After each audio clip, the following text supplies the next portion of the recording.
broken by the past. Lady Rosamond of Whitmore had been raised to be the perfect noblewoman, but when she was given to Sir Hugh Fitzalan, the battle-worn knight feared for his past, she saw something unexpected in his gaze. He exhaled, his voice low. "You do not want this marriage," he murmured. "Then why do you tremble when I stand close?" Chapter 1. The Reluctant Bride. The heavy oak door of the Solar creaked shut, leaving Rosamond alone with the weight of her impending marriage. Sunlight, filtered through the stained glass window depicting St. Cecilia, cast a mosaic of colors across the cold stone floor, yet offered no warmth. Her fingers, usually nimble with embroidery needle or lute strings, now twisted the heavy fabric of her cream-colored kirtle. Silk, embroidered with silver thread in the Whitmore family crest, a rampant griffin clutching a rose, felt like a gilded cage against her skin. She was Lady Rosamond of Whitmore, and in precisely 1 week's time, she would become Lady Rosamond Fitzalan. A name, a title, a life she had not chosen. Her father, Lord Edmund, had brokered the match with the same careful consideration he gave to his warhorse's lineage, strength, and the promise of a strong alliance. Sir Hugh Fitzalan was a renowned knight, a veteran of countless battles, his name whispered with a mixture of awe and fear throughout the kingdom. He was also, Rosamond had heard, a man hardened by war, his heart encased in steel as surely as his body was in armor. She walked to the narrow window, her reflection a pale ghost in the glass. At 22, she was considered past the prime marrying age, a fact her aunt, the sharp-tongued Lady Beatrice, never failed to remind her. Rosamond had always been different, preferring the company of books and the solitude of the Whitmore gardens to the boisterous gatherings in the great hall. Her heart, she knew, was not made for the courtly dances and veiled flirtations expected of a noblewoman. It yearned for something more, something she couldn't name, a longing that echoed in the quiet chambers of her soul. A tapestry depicting the Whitmore ancestors hung on the far wall, their painted eyes seeming to follow her every move. Generations of duty, of alliances forged through marriage, stared down at her. Her mother, a gentle soul who had withered under the weight of her own arranged marriage, had died when Rosamond was barely 10. The memory of her mother's sad smile, a fleeting glimpse of a life unlived, was a constant ache in Rosamond's heart. She touched the small, silver locket she always wore, hidden beneath her gown. Inside, a miniature portrait of her mother, painted in secret by a traveling artist, was the only tangible piece of the woman she barely remembered.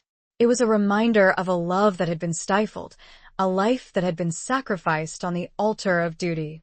Rosamond refused to let the same fate befall her. But how could she refuse? Disobedience was unthinkable.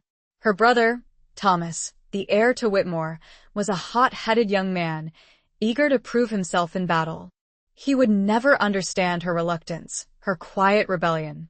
He saw the alliance with Fitzalan as a stepping stone to greater power and glory. A knock on the door startled her. It was Alara, her childhood nurse and confidant, her face etched with worry. "My lady," Alara said softly, her voice a comforting balm, "your father requests your presence in the great hall. Sir Hugh has arrived." Rosamond's stomach clenched. She had seen him once, from afar, during a tournament years ago. He had been a figure of imposing strength, his armor gleaming in the sun, his movements precise and deadly. She remembered the way the crowd had roared its approval, the way the other knights had seemed to shrink in his presence. But she also remembered something else, a flicker of sadness in his eyes, a fleeting moment of vulnerability that had contradicted the image of the invincible warrior. "Tell my father I shall be there presently," Rosamond said, her voice surprisingly steady. She smoothed her gown, took a deep breath, and lifted her chin. She would meet her fate with grace, with dignity. But she would not surrender her heart. Not yet.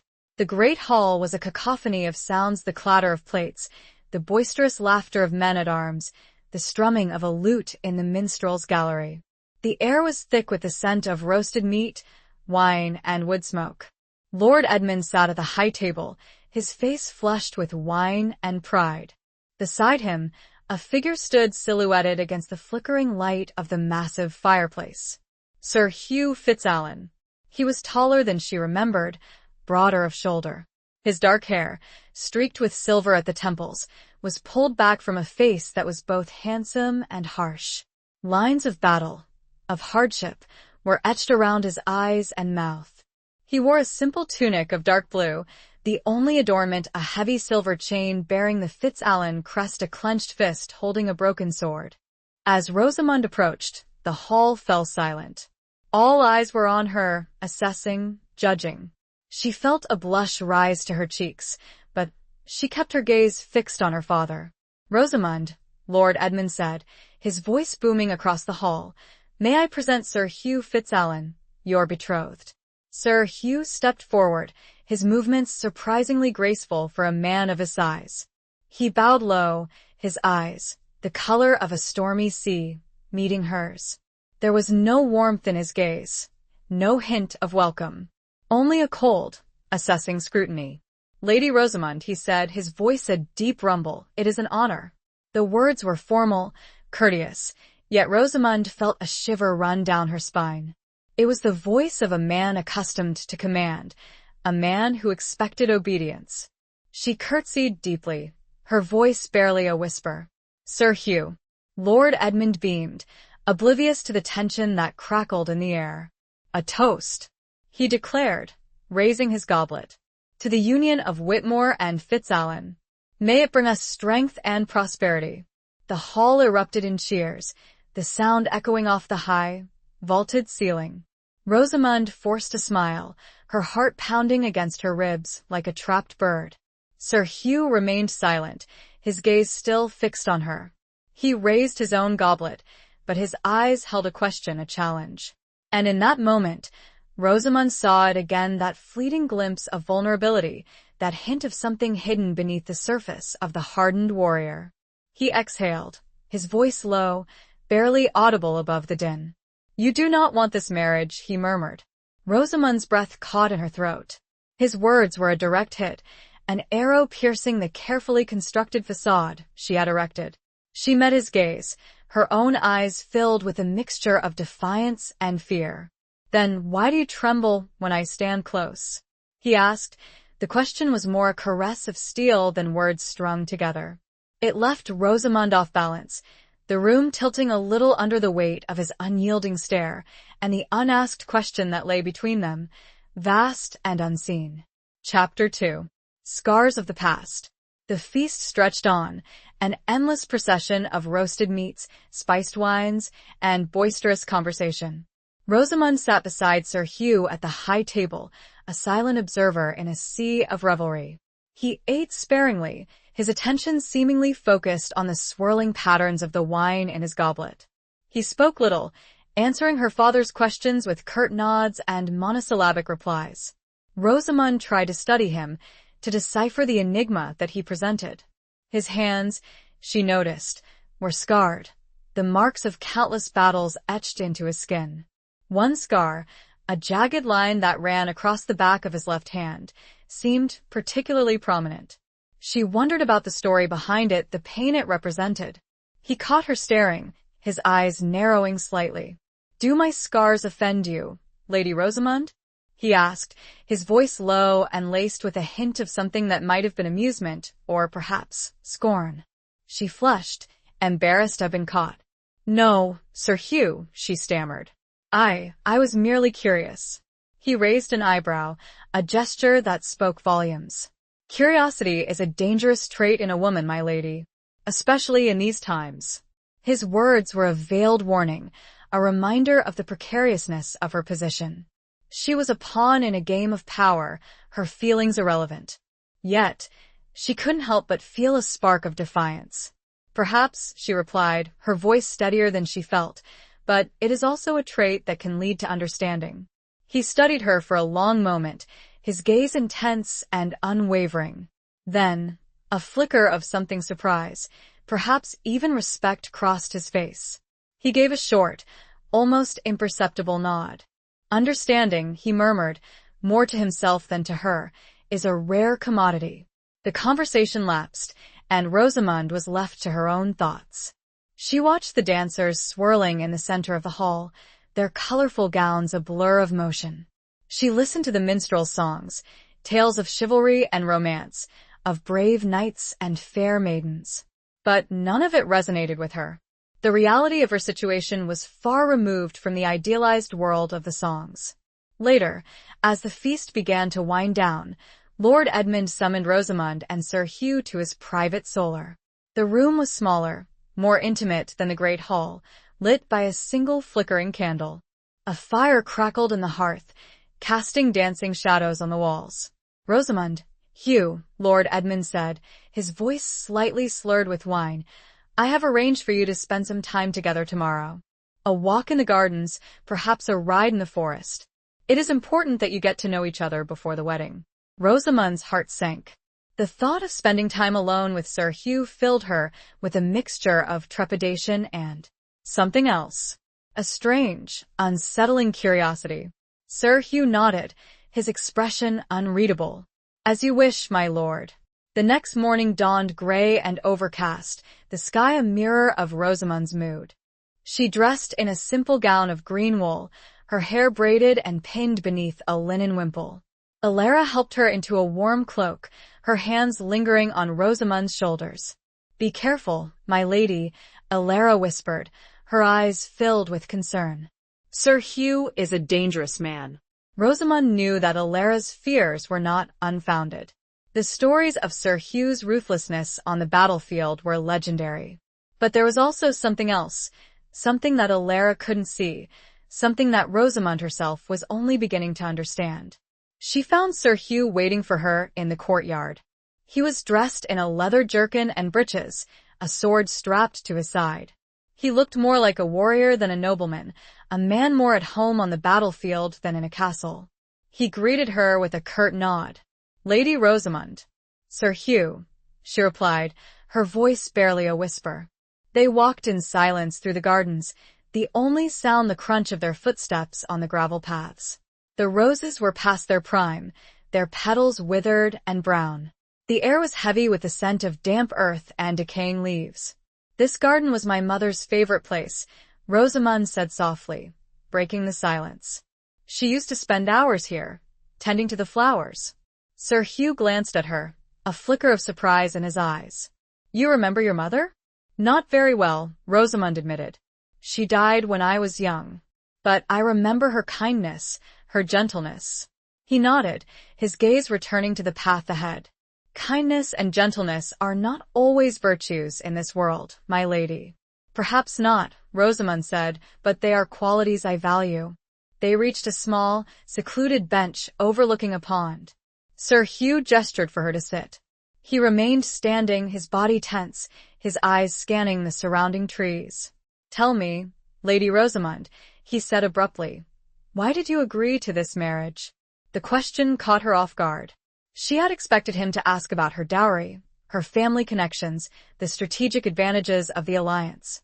But he had asked about her. She hesitated, unsure how to answer. "My father arranged it," she said finally. "It is my duty to obey." He snorted, a sound of disbelief. "Duty? Is that all? You have no say in the matter?" Rosamond struggled to find the words. "I have been raised to believe that a woman's duty is to her family, to her husband. And what about your own desires?" He pressed, his voice sharp. "Do they not matter?" Rosamond looked away, unable to meet his gaze. Her desires, they were a tangled mess of hopes and fears, of longings she had never dared to voice. "I do not know what I desire," she whispered, her voice choked with emotion.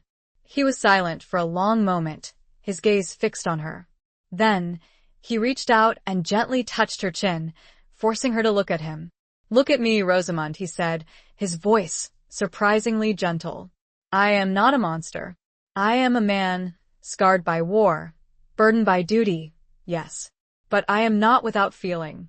He drew a little close.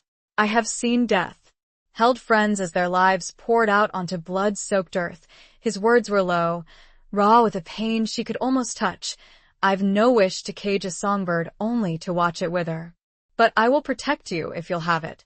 He removed his hand from her face, the warmth of his touch lingering, and she felt a flicker within her, of something she could not name. A hope, a question, and a fear that she could drown if she let him close. Chapter 3. Whispers in the Great Hall. The days leading up to the wedding were a whirlwind of activity. The castle buzzed with preparations, seamstresses stitching furiously, cooks preparing elaborate dishes, servants polishing silver and scrubbing floors. Rosamund felt like a spectator in her own life, swept along by a tide of events she could not control. She saw Sir Hugh infrequently, their encounters brief and formal. He spent most of his time with her brother, Thomas, discussing military matters and the upcoming tournament that was to be held in celebration of the wedding. Rosamund found herself observing him from afar, trying to reconcile the image of the ruthless warrior with the man who had spoken to her with such unexpected gentleness in the garden. The whispers, however, were a constant presence. They followed her like shadows, slithering through the corridors and echoing in the great hall. The servants, the ladies-in-waiting, even her own aunt, Lady Beatrice, seemed to be watching her, their eyes filled with a mixture of curiosity and suspicion. "He is a cold one, that Sir Hugh," Lady Beatrice said one afternoon, as they sat together in the solar, working on their embroidery. "Not a man for tender affections, I'd wager." Rosamund kept her eyes fixed on her needlework, her stitches tight and precise. "He has been courteous," she said, choosing her words carefully. Lady Beatrice snorted. "Courteous? Like a wolf is courteous to a lamb before devouring it. Mark my words, Rosamund, he will break your spirit. He has a reputation, you know." Rosamund knew. The stories of Sir Hugh's past were whispered in hushed tones throughout the kingdom. He had been married once before, a young woman named Alara, a different Alara than her nurse who had died under mysterious circumstances. Some said she had fallen from a tower, others whispered of poison. No one knew the truth, but the rumors had clung to Sir Hugh like a shroud. "He loved her," a voice said softly. Rosamund and Lady Beatrice both turned to see Alara, Rosamund's nurse, standing in the doorway. She had entered so quietly that they hadn't heard her approach. "What did you say, Alara?" Lady Beatrice asked, her voice sharp. Alara stepped into the room, her gaze fixed on Rosamund. "I said he loved her. His first wife, Alara. I knew her, you see. She was a gentle soul, a kind heart. And he adored her." Lady Beatrice scoffed. "Nonsense, Alara. You're letting your sentimentality cloud your judgment. The man is a brute." Alara shook her head. "No, my lady. He is a man wounded. He carries a grief so deep, it has hardened him. But beneath the surface, there is still a heart that beats." Rosamund looked at Alara, her eyes filled with questions. She had never heard her nurse speak of Sir Hugh's past before. "How do you know this, Alara?" Rosamund asked softly. Alara hesitated, her gaze shifting to the window. I saw them together," she said, finally, "before she died. I saw the way he looked at her, the way he touched her. It was a love that transcended the battlefield, a love that defied the darkness." Lady Beatrice dismissed Alara's words with a wave of her hand. "Old wives' tales," she muttered. "Don't fill the girl's head with romantic notions, Alara. She needs to be prepared for the reality of this marriage." But Rosamund couldn't dismiss Alara's words so easily. They resonated with something deep within her, a flicker of hope in the face of her impending fate. Later that evening, Rosamund found herself alone in the great hall. The fire had burned low, casting long shadows across the empty space.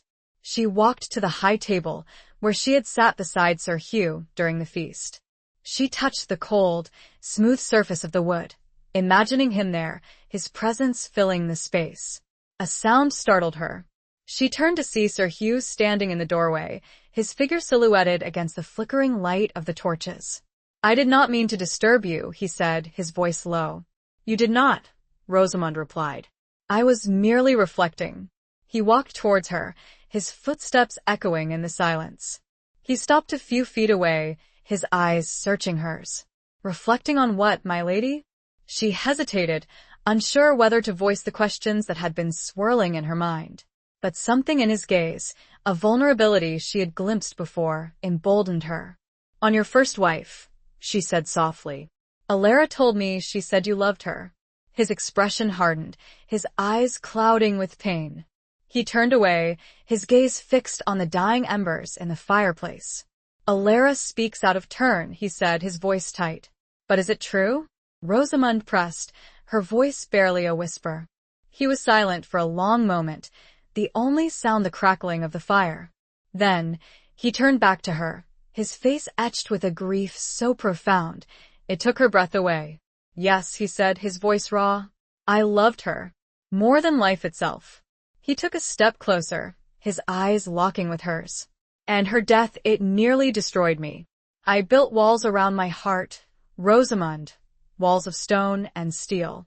I vowed never to love again, never to risk that kind of pain." His voice was a whisper, a confession in the shadows. "But you," he stopped, his words trailing off, leaving a void of unspoken emotion. Rosamund felt a tremor run through her. She had seen the darkness in him, the scars of his past. But she had also seen something else, a flicker of light, a glimmer of hope. And in that moment, she knew that she was not afraid. She may be, by his own description, a caged bird, but if he held the key, she had found herself wanting him to unlock whatever waited for them. Chapter 4. The Falcon's Flight. The morning of the tournament dawned bright and clear, a welcome change from the previous day's gloom. The air was crisp and cool, carrying the scent of pine from the nearby forest. A festive atmosphere pervaded the castle, the anticipation of the day's events palpable in every corner. Rosamund, dressed in a gown of deep blue velvet, embroidered with silver falcons, a symbol of swiftness and grace. Alara helped her braid her hair, weaving in ribbons of silver and blue. As she looked in the mirror, Rosamund saw a reflection that surprised her. She looked different. Stronger, perhaps. More resolute. She found Sir Hugh in the courtyard, overseeing the preparations for the tournament. He was dressed in full armor, his helmet tucked under his arm. He looked every inch the formidable warrior, a figure of power and authority. Yet, when he saw her, his expression softened, a flicker of warmth crossing his face. "You look radiant, my lady," he said, his voice low. Rosamund felt a blush rise to her cheeks. "Thank you, Sir Hugh." He gestured towards a magnificent falcon perched on a nearby stand.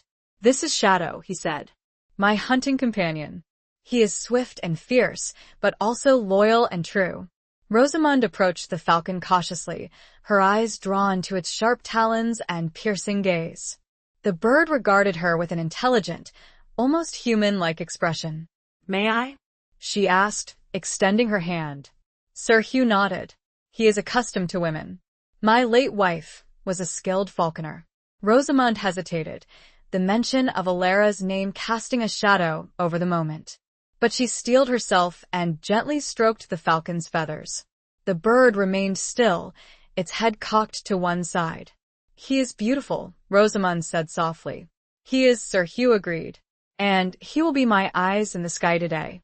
The tournament was a grand spectacle. Knights from across the kingdom had gathered to compete, their armor gleaming in the sun, their banners fluttering in the breeze. The stands were filled with spectators, their cheers and shouts echoing across the field. Rosamund sat in the royal box, beside her father and brother. She watched the events unfold with a mixture of fascination and apprehension. The jousting was particularly brutal, the impact of the lances shattering against shields sending shivers down her spine. Sir Hugh entered the lists, his appearance drawing a roar of approval from the crowd. He was a formidable opponent, unseating knight after knight with his skill and strength. Rosamund found herself holding her breath each time he charged, her heart pounding in her chest. During a lull in the competition, Sir Hugh approached the royal box. He removed his helmet, his face flushed with exertion. He looked at Rosamund, his eyes seeking hers. "Are you enjoying the spectacle, my lady?" he asked, a hint of a smile playing on his lips. "It is impressive," Rosamund admitted, "but also terrifying." He nodded, understanding her apprehension. "War is terrifying, Rosamund. But it is also a test of courage, of skill, of loyalty. He reached out and took her hand, his touch surprisingly gentle. She felt a jolt of electricity pass through her, a warmth that spread through her veins. "I will fight for you today, Rosamund," he said, his voice low and earnest. "I will fight to protect you, to honor you." His words sent a shiver of excitement through her. She had never had a man pledge himself to her in such a way. It was both exhilarating and frightening. He released her hand and turned to leave, but then he paused, as if struck by a sudden thought. He reached into a pouch at his belt and pulled out a small, leather-bound book. "This was Alara's," he said, handing it to her. "It is a book of falconry, her own writings. I thought perhaps you might appreciate it." Rosamund took the book, her fingers tracing the worn leather cover. It was a tangible connection to the woman who had haunted her thoughts, the woman who had been Sir Hugh's first love. "Thank you," she said softly, her voice choked with emotion. He nodded, his gaze lingering on her for a moment before he turned and rejoined the competition. Rosamund opened the book, her eyes scanning the delicate script. Alara's words were filled with a passion for falconry, a love for the birds, and the freedom they represented. There were also passages about Sir Hugh, descriptions of his kindness, his gentleness, his deep love for her. As Rosamund read, she began to understand the man behind the armor, the heart that beat beneath the steel. She saw the pain he had endured, the loss he had suffered, and she saw the potential for healing, for a new beginning. The tournament continued, but Rosamund's attention was elsewhere. She was lost in Alara's words, in the world of falcons and freedom. She saw Sir Hugh in a new light, not just as a warrior, but as a man capable of great love and great sorrow. As the day drew to a close, Sir Hugh emerged victorious. He was crowned champion, the crowd roaring its approval. He stood before Rosamund, his armor battered and bruised, his face streaked with sweat and dirt. But his eyes shone with pride, with triumph, and with something else, something that looked like hope. He knelt before her. "My lady, this victory is yours." He looked up at her, and Rosamund knew she had glimpsed something very few had ever been privy to, a knight's heart, and she suddenly, irrevocably wanted it. Chapter 5. A Glimmer of Trust. The days following the tournament were filled with a quiet anticipation. The wedding was fast approaching, and the castle was abuzz with final preparations. Rosamund found herself drawn to Sir Hugh, her initial fear replaced by a growing curiosity and a hesitant, burgeoning trust.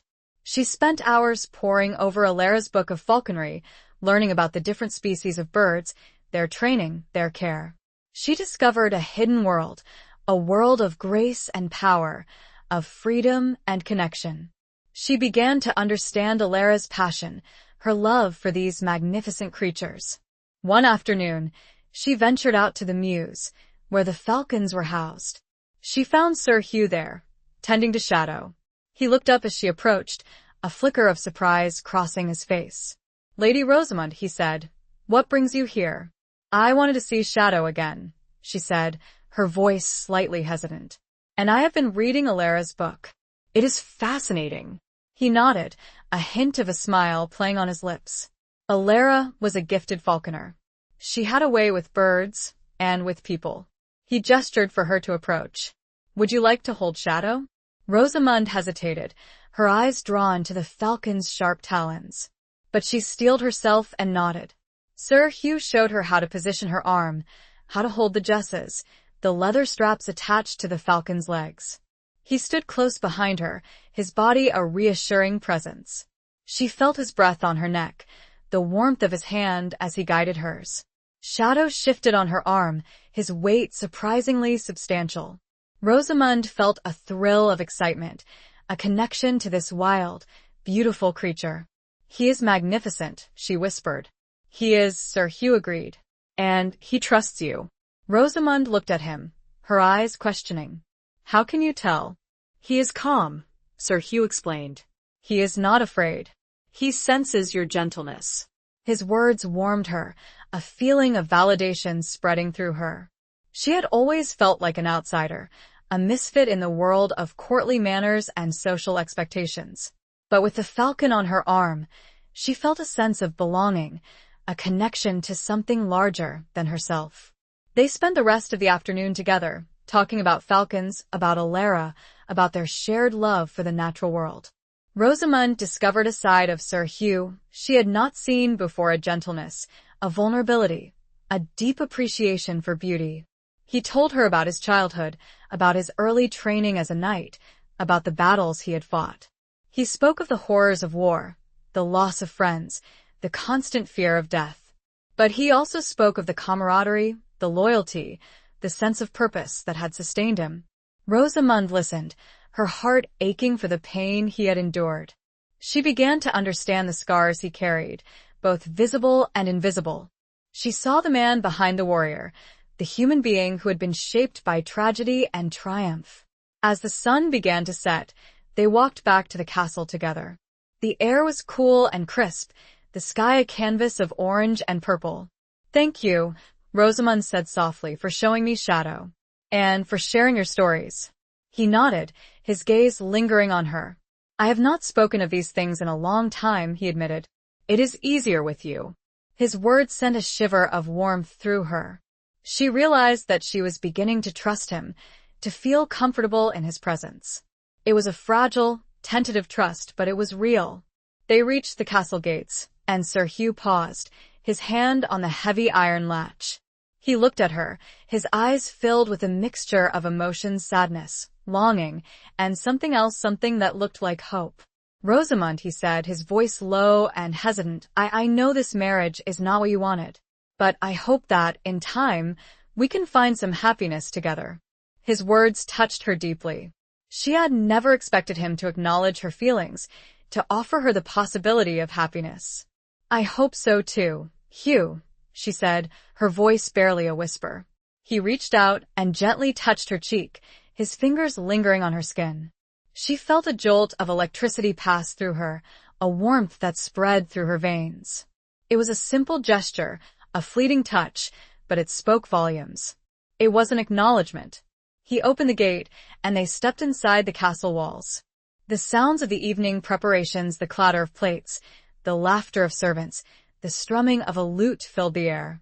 But for Rosamund, the world had narrowed to this one moment, this one connection with this complex, wounded man.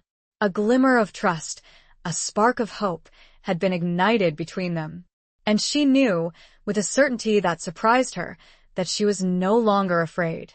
Or perhaps more accurately, she was afraid, but she was also intrigued. A future awaited them, as uncertain as the flight of a falcon, but she was ready to face it, with him, a little less reluctantly than before. Chapter 6. The Serpent's Kiss. The eve of the wedding arrived, shrouded in an unsettling calm.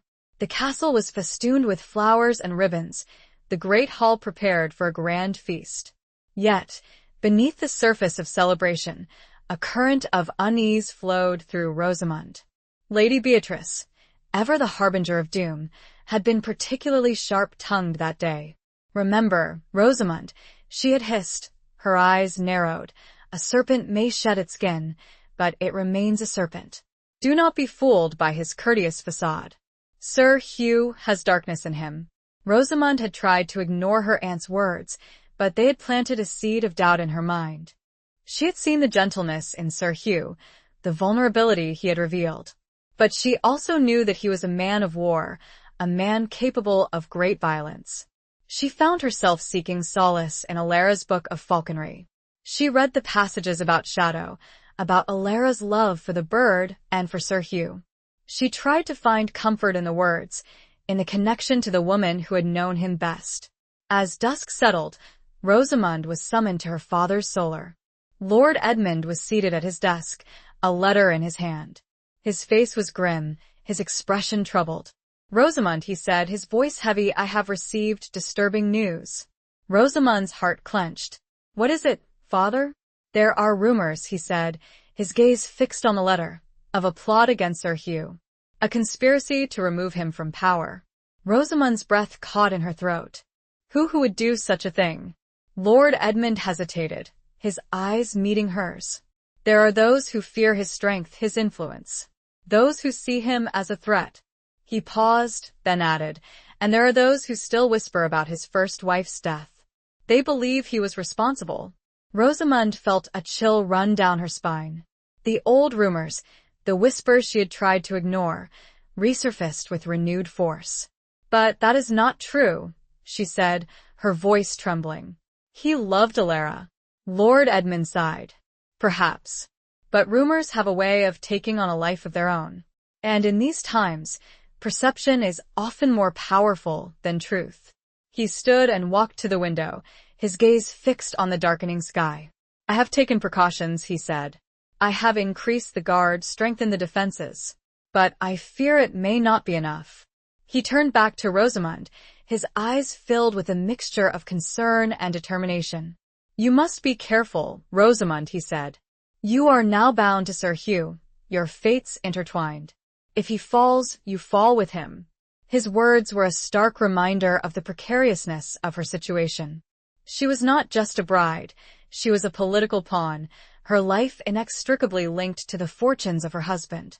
I understand, father, she said, her voice barely a whisper. He placed a hand on her shoulder, his touch surprisingly gentle. Be strong, Rosamund, he said, and be vigilant. She left her father's solar feeling a heavy weight of responsibility. The whispers, the rumors, the threat of conspiracy, all swirled around her, threatening to engulf her. She sought out Sir Hugh, finding him in the armory, inspecting his weapons. He looked up as she approached, his expression guarded. My lady, he said, his voice neutral. My father has received disturbing news, she said, her voice trembling. There are rumors of a plot against you. His expression hardened, his eyes narrowing. I am aware of the rumors, he said. They are not unfounded. He turned back to his weapons, his movements precise and deliberate. There are those who envy my position, my power. Those who would see me dead. Rosamund watched him, her heart pounding in her chest. She wanted to believe in him, to trust him. But the doubts, fueled by her aunt's words and her father's warning, lingered in her mind. Hugh, she said softly, her voice hesitant. The rumors about Alara, are they? He stopped, his back to her. He was silent for a long moment, the only sound the clinking of metal. Then, he turned to face her, his eyes filled with a pain so raw, it took her breath away. I did not kill Alara, he said, his voice hoarse. I loved her more than life itself. Her death, it was an accident. A tragique, sans l'accident. He took a step closer, his gaze locking with hers. I know the rumors persist, he said. I know that some believe I am guilty. But I swear to you, Rosamund, on my honor, on my life, I am innocent. His words resonated with a truth that she could not deny. She saw the pain in his eyes, the anguish in his voice. And she believed him. She reached out and touched his arm, her fingers lingering on the cold steel of his gauntlet. I believe you, Hugh, she said, her voice firm. A flicker of relief crossed his face, a softening of his hardened features. He covered her hand with his touch surprisingly gentle. Thank you, Rosamund, he said, his voice low. Your trust, it means more to me than you know. But even as she felt a surge of connection with him, a shadow fell across their moment. A servant entered the armory, his face pale with fear. Sir Hugh, he stammered, there is a disturbance in the great hall. Lady Beatrice, she has accused you publicly of murdering your first wife. Sir Hugh's hand tightened on hers, his body tensing. He released her and turned to the servant. Take Lady Rosamund to her chambers. Lock them. I will deal with this. He strode from the armory, his face a mask of fury. Rosamund watched him go, her heart filled with a mixture of fear and something else. Something akin to protectiveness. She was meant to fear him, and perhaps a part of her did. But another part, a larger part now, feared for him. The serpent had kissed, but instead of poison, she felt a fierce desire to defend the man she was to marry. The man she was beginning, against all odds, to love. Chapter 7. Beneath a moonlit sky. Rosamund paced the confines of her chamber, the locked door a constant reminder of her confinement. Alara sat nearby, her hands clasped tightly in her lap, her face etched with worry. The sounds of the commotion in the great hall filtered through the thick walls, a muffled roar of voices and the occasional crash of breaking objects. "What is happening, Alara?" Rosamond asked, her voice trembling. "Why would Lady Beatrice do such a thing?" Alara shook her head, her eyes filled with a mixture of sadness and resignation. "She has always hated Sir Hugh," she said softly. "She sees him as a threat to your family, to your brother's ambitions. And she never believed the stories of Alara's accidental death." Rosamond stopped pacing and turned to Alara, her eyes searching. "But you believe him, don't you, Alara? You said you saw them together, that you saw his love for her." Alara nodded, her gaze unwavering. "I do believe him, my lady. I saw the truth in his eyes, the grief in his heart. He would never have harmed her." Rosamond felt a surge of relief, a confirmation of her own instincts. She trusted Alara's judgment, her unwavering loyalty. But the situation remained dire. Lady Beatrice's accusations had stirred up the old rumors, inflamed the existing tensions. Sir Hugh's enemies would seize this opportunity to strike. Hours passed, the sounds of the commotion gradually subsiding. Finally, a knock on the door startled them both. Alara rose and cautiously approached, her hand on the hilt of a small dagger she kept hidden beneath her skirts. "Who is it?" she asked, her voice trembling. "It is I, Hugh," came the reply, his voice low and weary. Alara unlocked the door, and Sir Hugh stepped inside. His face was bruised and bloodied, his clothing torn. But his eyes, though filled with exhaustion, held a flicker of determination. Rosamond rushed to him, her hands reaching out to touch his wounds. "Hugh, are you all right?" He winced as she touched a cut on his cheek. "I am alive," he said, his voice hoarse. "Which is more than I can say for some." He explained that Lady Beatrice's accusations had sparked a brawl in the great hall. Some of the guests, fueled by wine and old grievances, had turned on him. He had been forced to defend himself with the help of his loyal men-at-arms. "The situation is contained," he said, "but the damage is done. My enemies have shown their hand, and the wedding, it may be impossible now." Rosamond's heart sank. The hope that had been growing within her, the fragile trust she had placed in Sir Hugh, seemed to crumble before her eyes. "What will happen now?" she asked, her voice barely a whisper.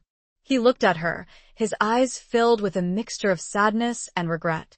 "I do not know, Rosamond," he said. "I have made too many enemies. My life is in danger, and I cannot ask you to share that danger." He turned to leave, his shoulders slumped with defeat. But Rosamond reached out and grabbed his arm, stopping him. "I am your betrothed," she said, her voice firm. "My fate is tied to yours. I will not abandon you." He looked at her, his eyes searching hers.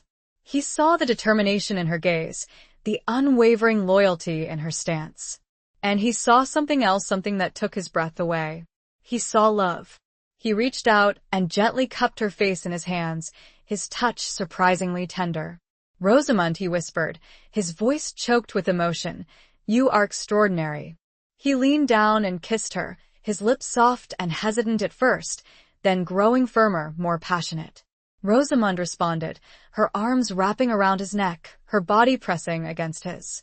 It was a kiss of desperation, of defiance, of a love that had blossomed in the face of adversity. The kiss ended, but the connection remained. They stood there, gazing into each other's eyes, the world outside fading away. "We cannot stay here," Sir Hugh said, his voice still husky with emotion. "It is not safe." He explained that he had a plan, a secret escape route known only to him and a few trusted men. He would flee the castle, seek refuge in a nearby monastery, and try to rally his allies. "Will you come with me, Rosamond?" he asked, his eyes pleading. "Will you risk everything for me?" It was a question she had never expected to hear, a choice she had never thought she would have to make. But in that moment, standing beneath the moonlit sky filtering through the narrow window, she knew the answer. She wouldn't have him flee alone. She would not allow it. "Yes," she said, her voice clear and unwavering. "I will go with you." A flicker of hope, of renewed determination, crossed his face. He took her hand, his grip firm and reassuring. "Then let us go," he said, "before it is too late." They slipped out of the chamber, Alara following close behind, her dagger drawn. They moved silently through the darkened corridors, avoiding the guards, the servants, the lingering remnants of the night's chaos. They were fugitives, their future uncertain. But they were together. And as they stole away under the cloak of night, their hands held a silent reassurance that their love, fragile as it was a beacon in the darkness, a promise of a new beginning, a testament to the enduring power of the human heart. Chapter 8. The Price of Honor. The escape was fraught with peril. They moved through secret passages, hidden stairwells, and forgotten tunnels beneath the castle. Sir Hugh led the way, his knowledge of the castle's intricacies proving invaluable. Alara followed close behind, her senses alert to any sign of danger. Rosamund, though unaccustomed to such clandestine movements, kept pace, her determination fueled by a mixture of fear and adrenaline. They reached a small, hidden postern gate, its iron bars rusted and overgrown with ivy. Sir Hugh produced a key, its metal worn smooth with age. He unlocked the gate, and they slipped out into the cool night air. The forest loomed before them, a dark and forbidding expanse. The moon, partially obscured by clouds, cast long, eerie shadows. The sounds of the night, the hooting of owls, the rustling of leaves, the distant howl of a wolf filled the air. "We must reach the monastery of St. Michael," Sir Hugh said, his voice low. "It is a day's journey on foot. We will be safe there for a time." They set off into the forest, following a narrow, overgrown path. Rosamund stumbled over roots and rocks, her fine gown snagging on thorns and branches. She was exhausted, her muscles aching, her feet blistered. But she did not complain.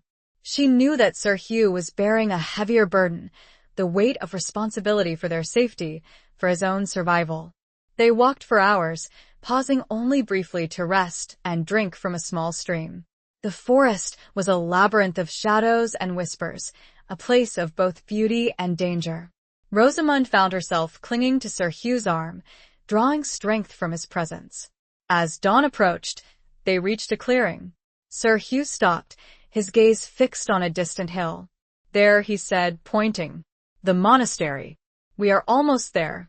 Rosamund looked up, her heart filled with a surge of relief. She saw the silhouette of the monastery against the brightening sky, its stone walls a beacon of hope in the wilderness. But their relief was short-lived. As they approached the monastery gates, they were met by a group of armed men, their faces grim, their weapons drawn. Halt! One of the men shouted. "Who goes there?"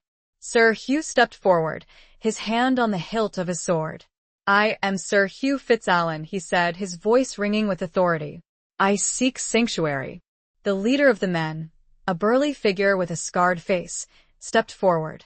"Sir Hugh," he said, his voice laced with suspicion, "you are a wanted man, accused of murder and treason." Sir Hugh's expression hardened. "I am innocent of those charges," he said. "I demand the right of sanctuary." The leader hesitated, his eyes scanning the small group.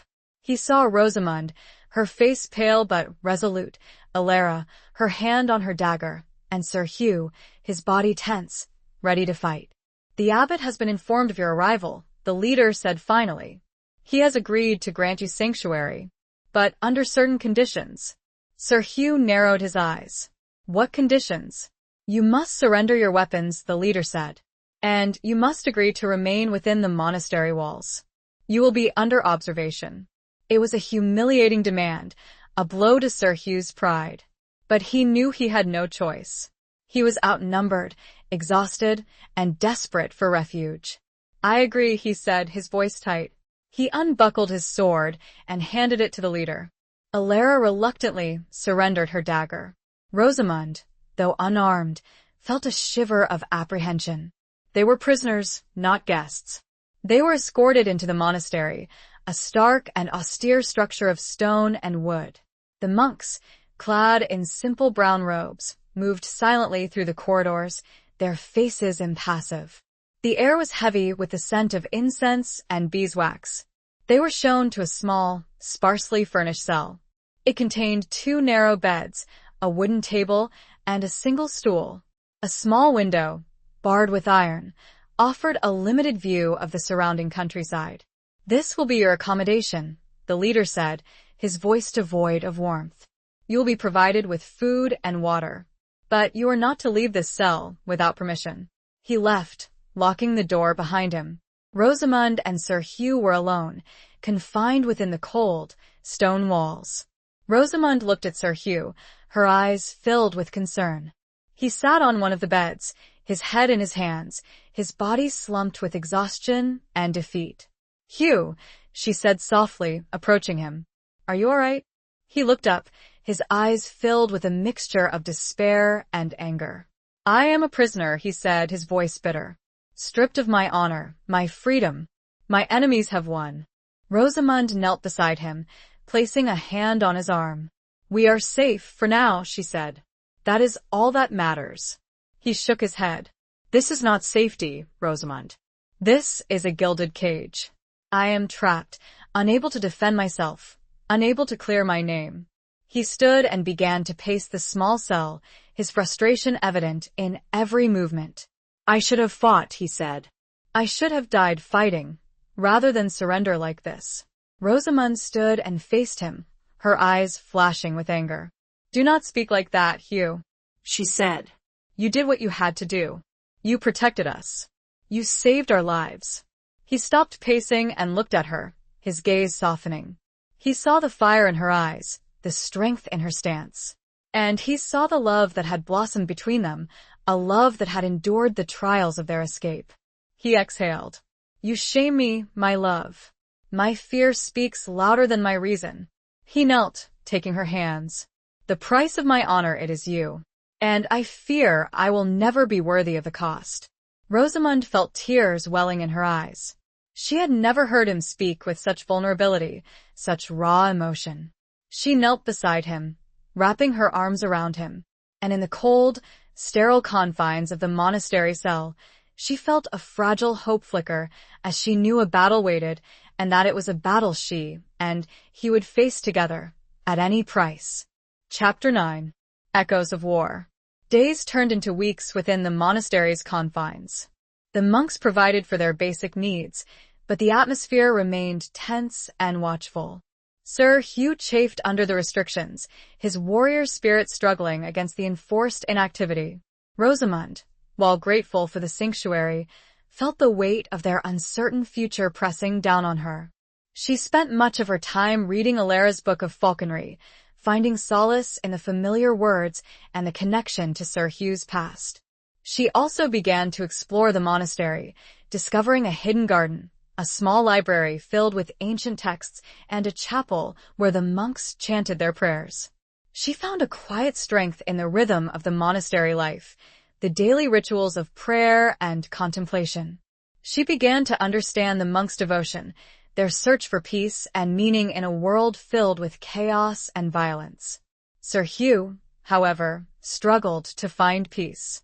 He spent hours in the small training yard, practicing with a wooden sword, his movements sharp and precise, his face a mask of frustration. He was a warrior, accustomed to action, to the adrenaline of battle. The enforced idleness was a torment to him. One afternoon, Rosamund found him sitting alone in the garden, his gaze fixed on the distant hills. He looked lost, his spirit broken. "Hugh," she said softly, approaching him. "What troubles you?" He looked up, his eyes filled with a haunting sadness. "I hear the echoes of war, Rosamund," he said, his voice low. "I see the faces of the men I have lost, the battles I have fought. And I wonder, was it all for nothing?" Rosamund sat beside him, taking his hand. She felt the calluses on his skin, the scars that bore witness to his past. "It was not for nothing, Hugh," she said. "You fought for what you believed in, for your honor, for your people." He shook his head. "Honor," he said, his voice bitter. "What is honor worth when it leaves you a prisoner, stripped of your name, your freedom?" "Honor is not about titles or accolades, Hugh," Rosamund said. "It is about integrity, about courage, about staying true to yourself, even in the face of adversity. She squeezed his hand, her gaze unwavering. You have not lost your honor, Hugh. You have shown great courage, great strength. You have protected me, even at the cost of your own freedom. He looked at her, his eyes searching hers. He saw the unwavering belief in her gaze, the love that shone through her words. And he felt a flicker of hope, a spark of his former self. You see the best in me, Rosamond, he said, his voice softer. Even when I cannot see it myself. I see the man you are, Hugh, she said. The man behind the armor, the heart that beats beneath the scars. He reached out and gently touched her cheek, his fingers lingering on her skin. You have given me strength, Rosamond, he said. You have reminded me of what it means to be alive, to feel, to love. He leaned in and kissed her, his lips soft and hesitant at first, then growing firmer, more passionate. It was a kiss of gratitude, of hope, of a love that had deepened within the confines of their shared confinement. The kiss ended, but the connection remained. They sat there, hand in hand, gazing at the setting sun. The sky was a canvas of orange and purple, a breathtaking display of beauty amidst their bleak surroundings. Suddenly, a bell began to toll, its deep, resonant sound echoing through the monastery. It was not the usual call to prayer, but an alarm, a signal of danger. Sir Hugh stood abruptly, his senses alert. Something is wrong, he said. They rushed back to their cell, where they found Alara waiting, her face pale with fear.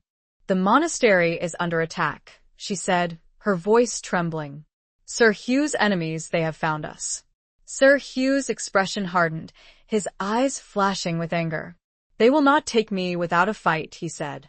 He grabbed the wooden sword he had been using for practice, his grip firm and determined. It was not the weapon he was accustomed to, but it was all he had. Rosamond looked at him, her heart pounding in her chest. She knew that this was the moment they had been dreading, the moment of reckoning. Be careful, Hugh, she said, her voice barely a whisper. He nodded, his gaze lingering on her. Stay here, he said. Stay safe. He turned to leave, but Rosamond grabbed his arm, stopping him. I will not hide, she said, her voice firm. I will stand with you. He looked at her, his eyes filled with a mixture of surprise and admiration. He saw the courage in her gaze, the unwavering loyalty in her stance. Then let us face them together, he said. He took her hand, and together, they stepped out of the cell, ready to confront their enemies. The echoes of war had become a reality, a battle for survival, for honor, for love. And Rosamond, no longer the reluctant bride, stood beside her knight, ready to face whatever fate had in store for them. Her heart beat not with fear, but a fierce determination, a wild hope, and she knew that whatever the outcome, they would face it together, their hands and their hearts intertwined. Chapter 10. A hidden threat. The monastery was in chaos. Monks scrambled for safety, their peaceful sanctuary transformed into a battleground. The clash of steel echoed through the corridors, mingled with the shouts of men and the cries of the wounded. Sir Hugh, armed with his wooden sword, moved with a swiftness and ferocity that belied his confinement. He fought with the skill of a seasoned warrior, his every movement precise and deadly. Rosamond, though unarmed, stayed close beside him, her presence a source of strength and determination. Alara, wielding a kitchen knife she had managed to procure, fought with a surprising ferocity, protecting Rosamond with a fierce loyalty. They fought their way through the corridors, encountering pockets of resistance. Sir Hugh's enemies were numerous and well-armed, their faces grim, their intentions clear. They were not just soldiers, but assassins, sent to eliminate Sir Hugh and anyone who stood with him. As they reached the main courtyard, they were confronted by a larger group of attackers, led by a familiar figure. It was Sir Gareth, a knight who had once been Sir Hugh's friend, a comrade in arms. But now, his face was twisted with hatred, his eyes filled with a cold, calculating malice. Hugh, Sir Gareth said, his voice dripping with scorn, you cannot escape your fate. You are a traitor, a murderer. and you will pay the price." Sir Hugh's expression hardened. "Gareth," he said, his voice ringing with authority, "you've been deceived. I am innocent of the charges against me." Sir Gareth laughed, a cruel, mocking sound. "Innocent? You expect me to believe that? You killed your wife, Hugh, and you will pay for your crimes." He raised his sword, signaling his men to attack. The battle was joined, a brutal clash of steel against wood. Sir Hugh fought with the fury of a cornered lion, his wooden sword a surprisingly effective weapon in his skilled hands.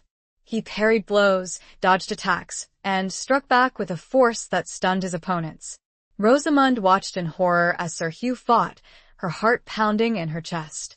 She saw the determination in his eyes, the courage in his stance.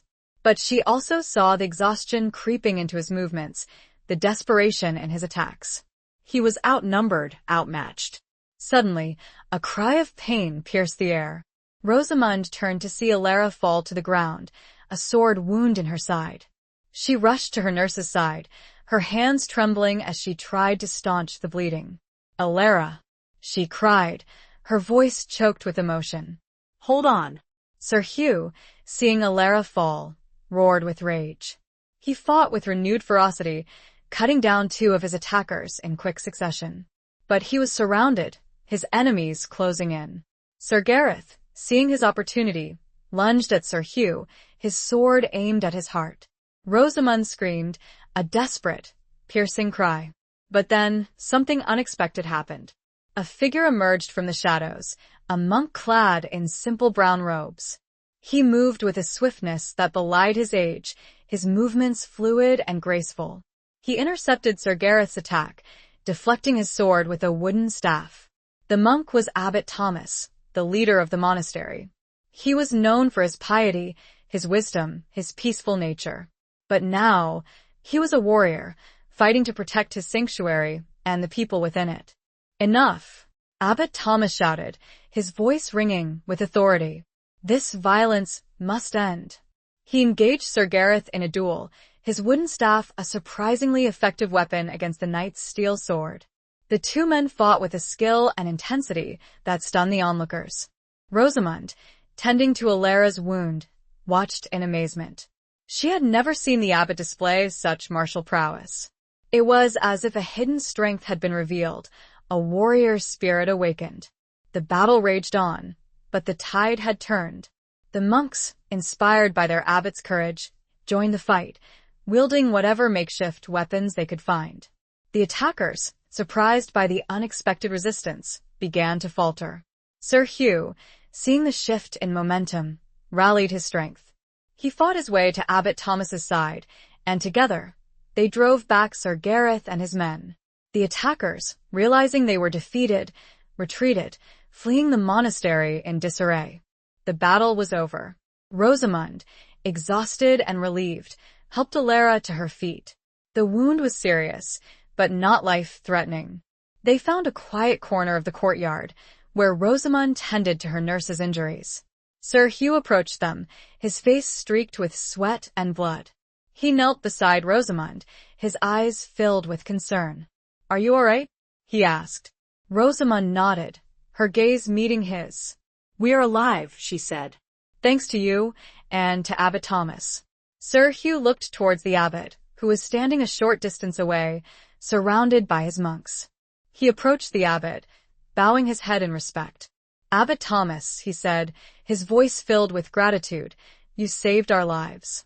I am forever in your debt." Abbot Thomas smiled, a gentle, knowing smile. "It was not I who saved you, Sir Hugh," he said. "It was the courage of your lady, the loyalty of your nurse, and the strength of your own heart." He looked at Rosamund, his eyes filled with a deep understanding. "Lady Rosamund," he said, "you have a rare gift. You see the truth in others, even when they cannot see it themselves. You have a strength that transcends the battlefield, a love that conquers fear." His words resonated with Rosamund, confirming what she had begun to suspect.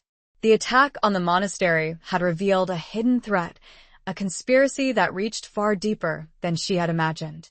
But it had also revealed a hidden strength within herself, a courage she had not known she possessed. and it reinforced that she was not alone, not anymore. Chapter 11. The Tournament of Shadows. The attack on the monastery had exposed the depth of the conspiracy against Sir Hugh.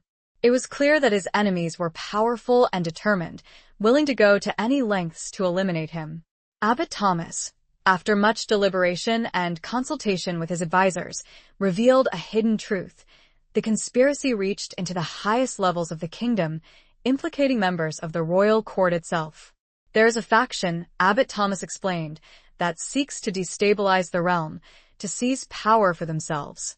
They see Sir Hugh as an obstacle, a threat to their plans. The abbot revealed that he had contacts within the court, loyal individuals who were secretly working to uncover the conspiracy. He proposed a daring plan.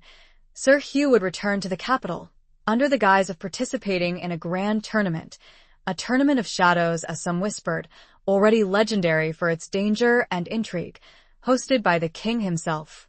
The tournament will provide a cover, Abbot Thomas said.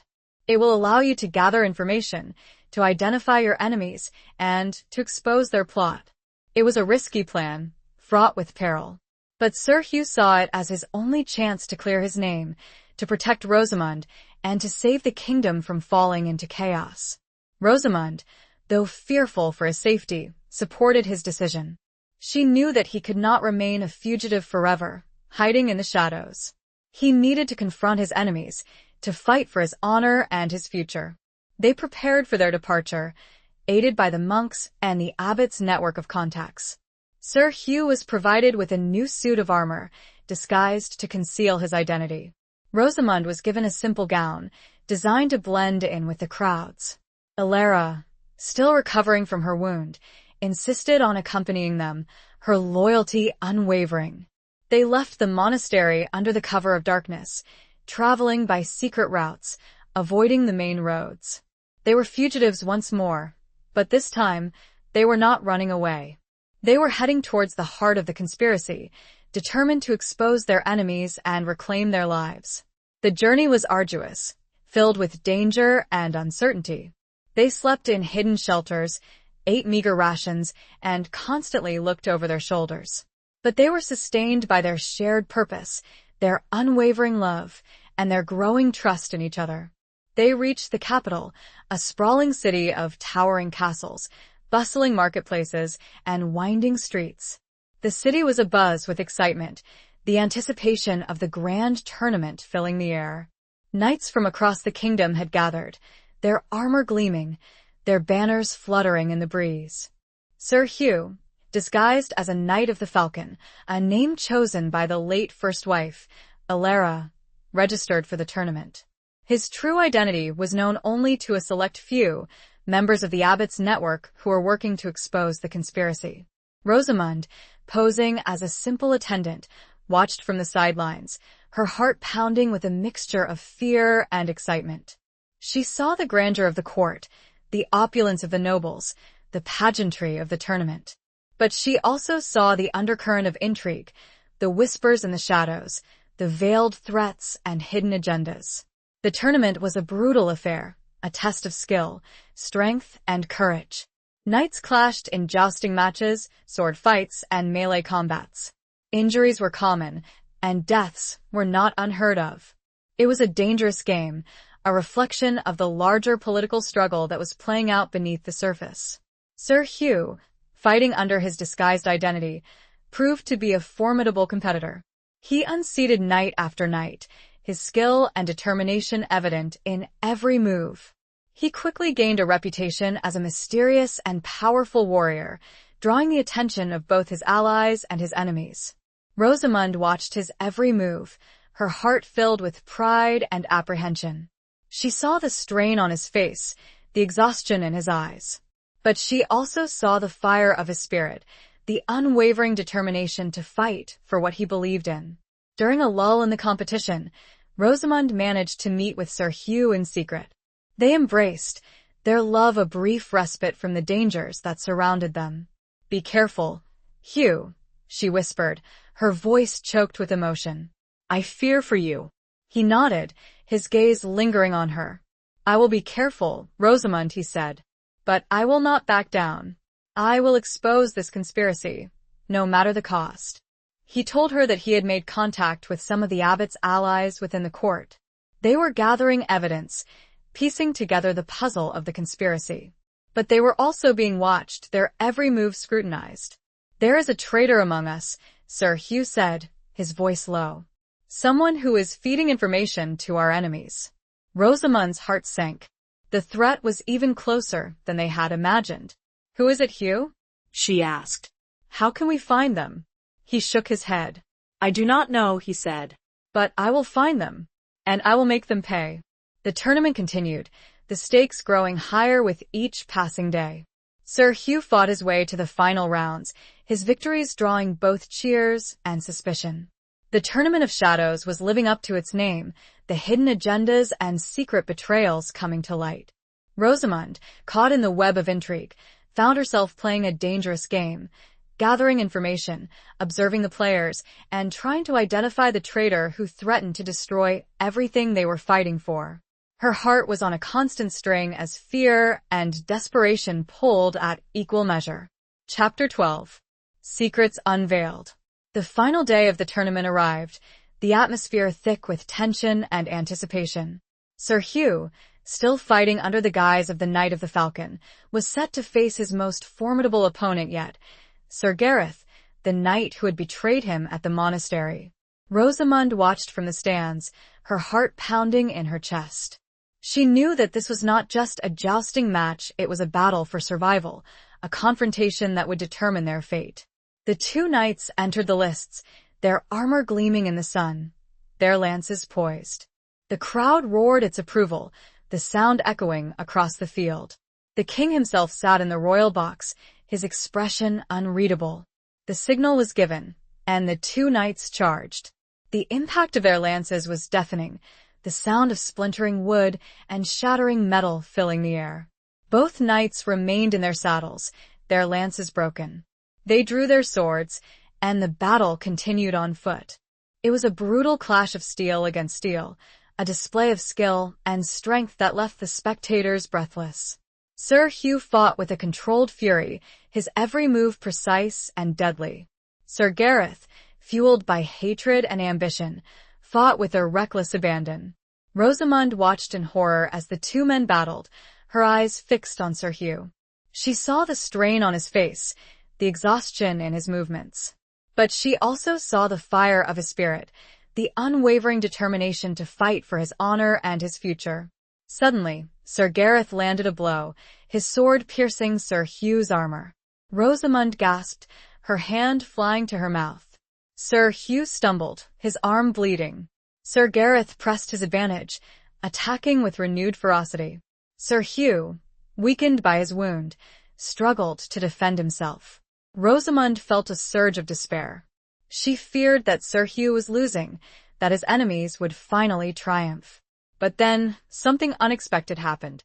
Sir Hugh, drawing on a hidden reserve of strength, parried Sir Gareth's attack and struck back with a swift, decisive blow. His sword found its mark, piercing Sir Gareth's armor. Sir Gareth fell to the ground, his body lifeless. The crowd gasped, stunned into silence. Sir Hugh stood over his fallen opponent, his chest heaving, his sword dripping with blood. He had won the battle, but the war was far from over. He removed his helmet, revealing his true identity to the astonished crowd. I am Sir Hugh Fitzalan, he declared, his voice ringing across the field. And I am innocent of the charges against me. He turned to face the king, his gaze unwavering. I have been framed, he said. There is a conspiracy within your court, a plot to destabilize the realm. And I have proof. He produced a sealed scroll, containing the evidence he and his allies had gathered. He handed it to one of the king's guards, a man known to be loyal to Abbot Thomas. This scroll contains the names of the conspirators, Sir Hugh said, and the details of their plot. The king, his face pale, ordered the scroll to be read aloud. The names of several high-ranking nobles were revealed, members of the royal court who had been secretly plotting against the throne. The crowd erupted in chaos, the whispers of conspiracy now confirmed. The king, stunned by the revelation, ordered the arrest of the named conspirators. But the traitor was still among them, hidden in plain sight. Rosamund, scanning the faces in the crowd, suddenly realized who it was. It was Lady Beatrice, her own aunt, the woman who had always hated Sir Hugh, the woman who had fueled the rumors against him.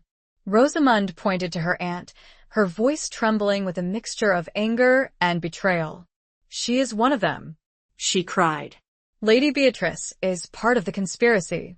All eyes turned to Lady Beatrice, her face contorted with fury. She tried to flee, but she was quickly apprehended by the king's guards. The truth was revealed, the conspiracy exposed. Sir Hugh had cleared his name, his honor restored. But the victory was bittersweet. Alara, weakened by her wound and the stress of their ordeal, had taken a turn for the worse. As Rosamund sat beside her, holding her hand, Alara breathed her last, a peaceful smile on her face. Rosamund wept, her heart broken by the loss of her beloved nurse and confidant. Sir Hugh held her close, his own grief mingled with hers. They had survived the storm, but they had paid a heavy price. Secrets came to light, not gently, but like shattered glass. And yet, in the carnage, in the chaos, Rosamund felt a shift inside her, a sense that she was done, absolutely done, with being the woman she was expected to be. Chapter 13. The Weight of Duty. The aftermath of the tournament was a whirlwind of activity. The conspirators were rounded up, their trials swift and decisive. Lady Beatrice, stripped of her title and possessions, was banished from the kingdom, her treachery exposed for all to see. Sir Hugh, his name cleared, his honor restored, was hailed as a hero. The king, grateful for his loyalty and service, offered him a position of power and influence within the court. But Sir Hugh, weary of intrigue and bloodshed, hesitated. He had fulfilled his duty, exposed the conspiracy, and saved the kingdom. But he had also lost much. Alara's death had left a void in his heart, a reminder of the price of his loyalty. Rosamund, grieving for Alara, found herself grappling with a new set of challenges.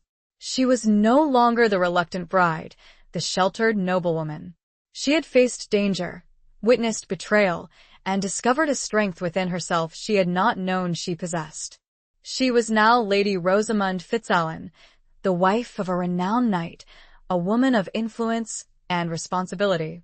The weight of her new position pressed down on her, a burden she was not sure she was ready to bear. She found herself drawn to the quieter corners of the castle, seeking solace in the gardens, the library, the chapel.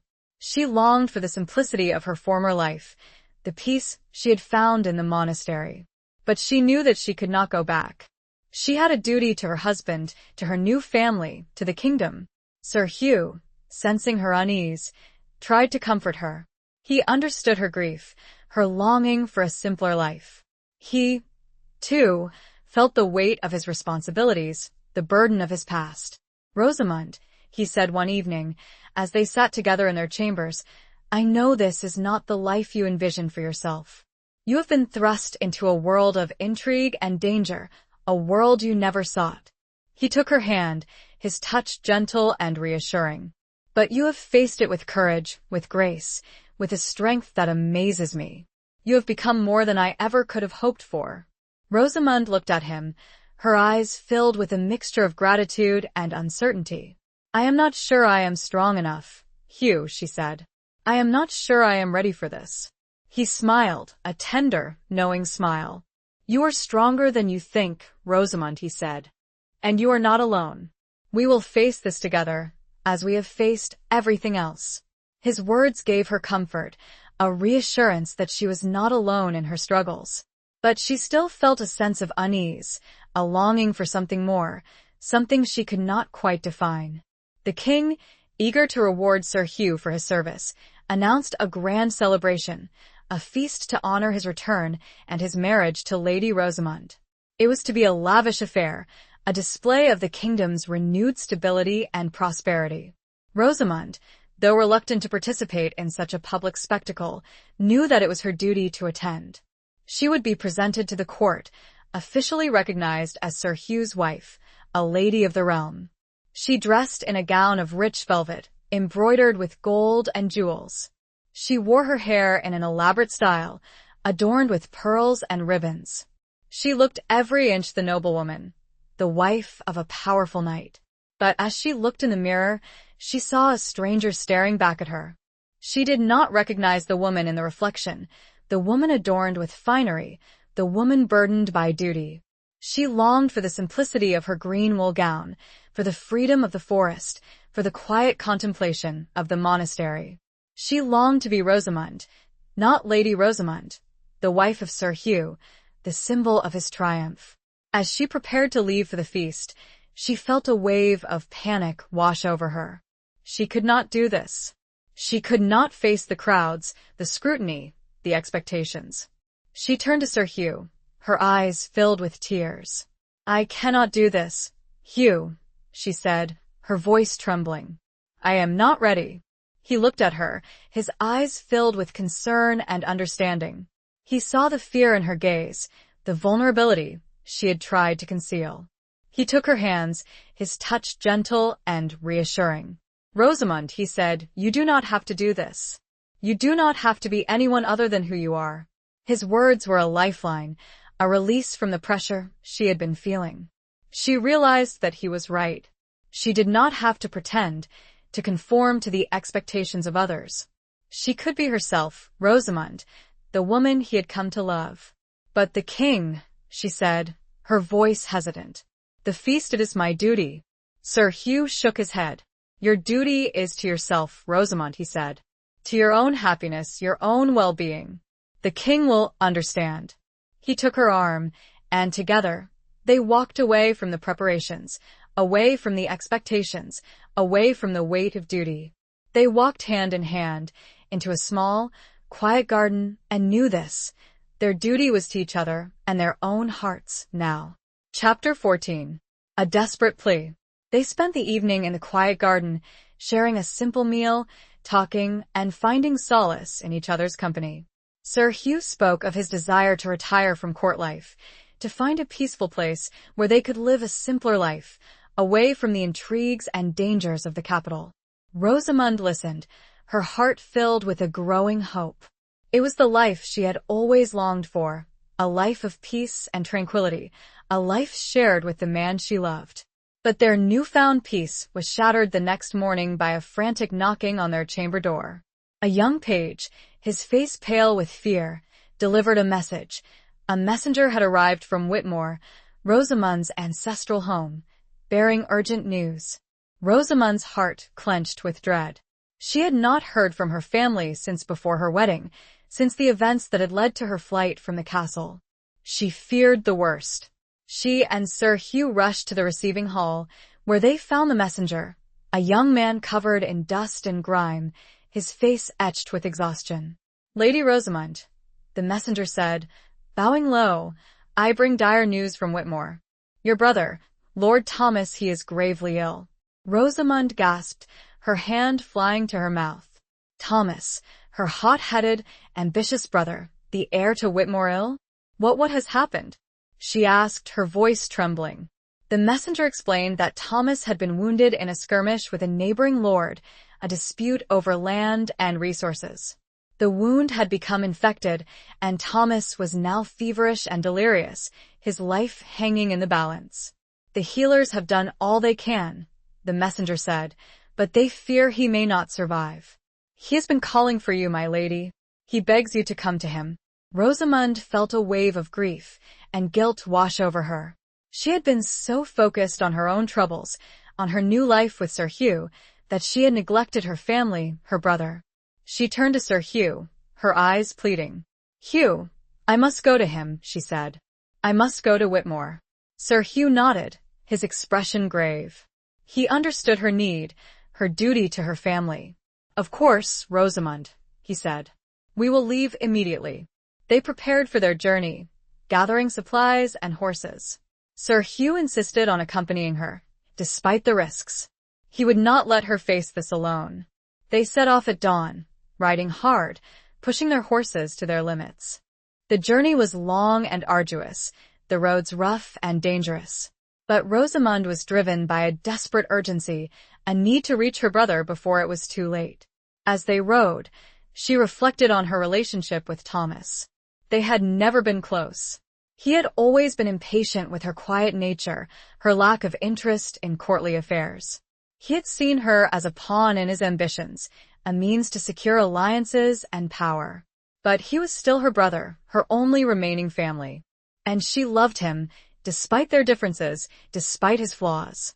She remembered the times they had played together as children, the rare moments of shared laughter, the bond that had existed between them, however fragile. She prayed that it was not too late, that she would have a chance to reconcile with him, to tell him that she loved him. They reached Whitmore late at night, the castle looming before them, a dark and forbidding silhouette against the moonlit sky. The air was heavy with a sense of foreboding, a feeling of impending loss.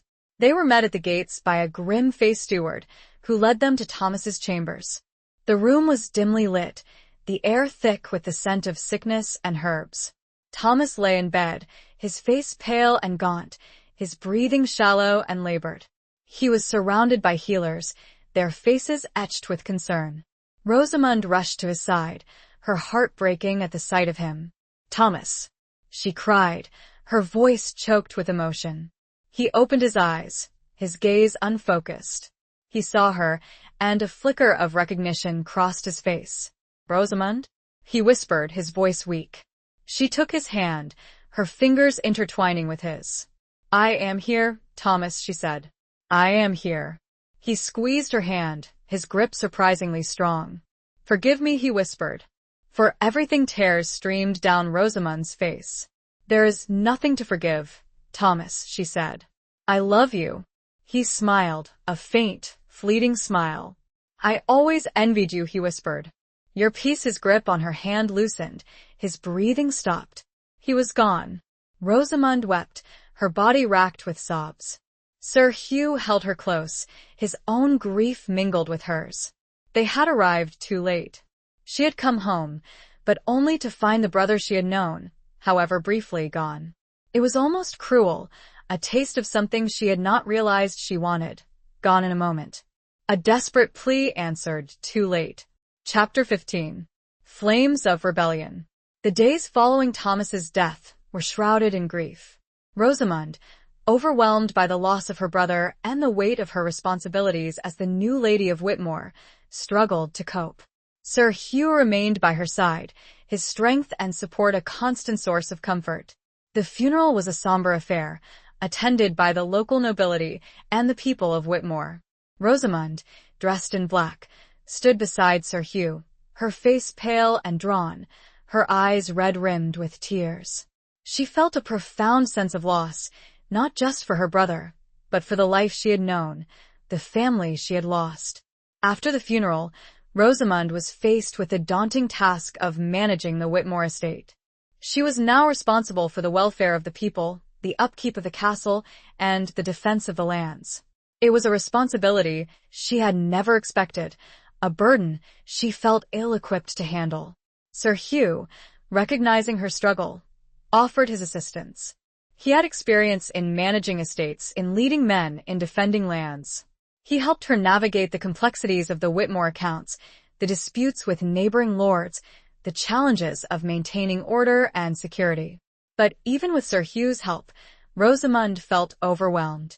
She missed Alara's wise counsel, her brother, Thomas's brash confidence. She missed even her Aunt Beatrice's pointed, cruel remarks.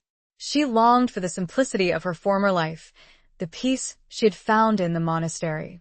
One evening, as she sat alone in her solar, poring over the estate records, she felt a wave of despair wash over her. She could not do this. She was not strong enough, not capable enough. She buried her face in her hands, tears streaming down her cheeks. She felt a hand on her shoulder, a gentle, reassuring touch. It was Sir Hugh. "Rosamond," he said softly, "what troubles you?" She looked up at him, her eyes filled with tears. "I cannot do this, Hugh," she said. "I am not meant to be Lady of Whitmore. I am not a leader." He knelt beside her, taking her hands in his. "Rosamond," he said, You are stronger than you think. You have faced danger, betrayal, loss. And you have survived. You have a strength within you, a resilience that I have come to admire. He looked at her, his eyes filled with love and belief. You are not alone, Rosamund. I am here to help you. We will face this together, as we have faced everything else. His words gave her comfort, a renewed sense of hope. But even as she clung to his support, a new threat emerged, a challenge that would test their strength and their love to the limits. A messenger arrived from a neighboring village, bearing news of unrest and rebellion. A charismatic leader, a man known only as the Falcon's Claw, had risen up, rallying the common folk against the nobility, promising to overthrow the established order. The Falcon's Claw was gaining followers, his message of equality and justice resonating with the disaffected and the oppressed.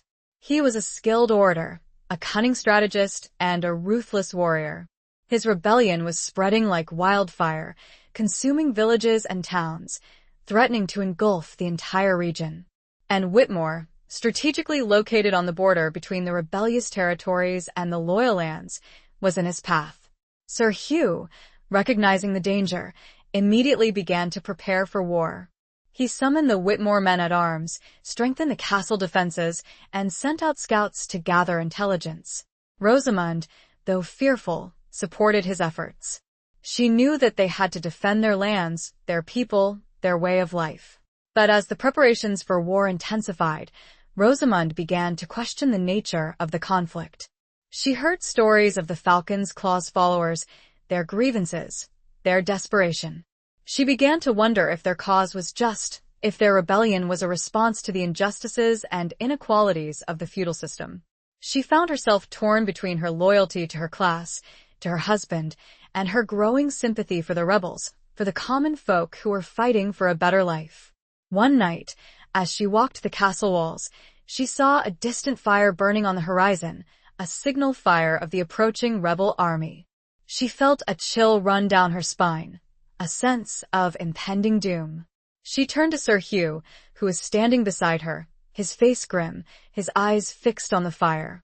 "Hugh," she said, her voice hesitant, "are we on the right side of this war?" He looked at her, his expression troubled. "I do not know, Rosamund," he admitted. "I have fought for my king, for my honor, for my lands. But I have also seen the suffering of the common folk, the injustices they endure." He sighed, his gaze returning to the distant fire.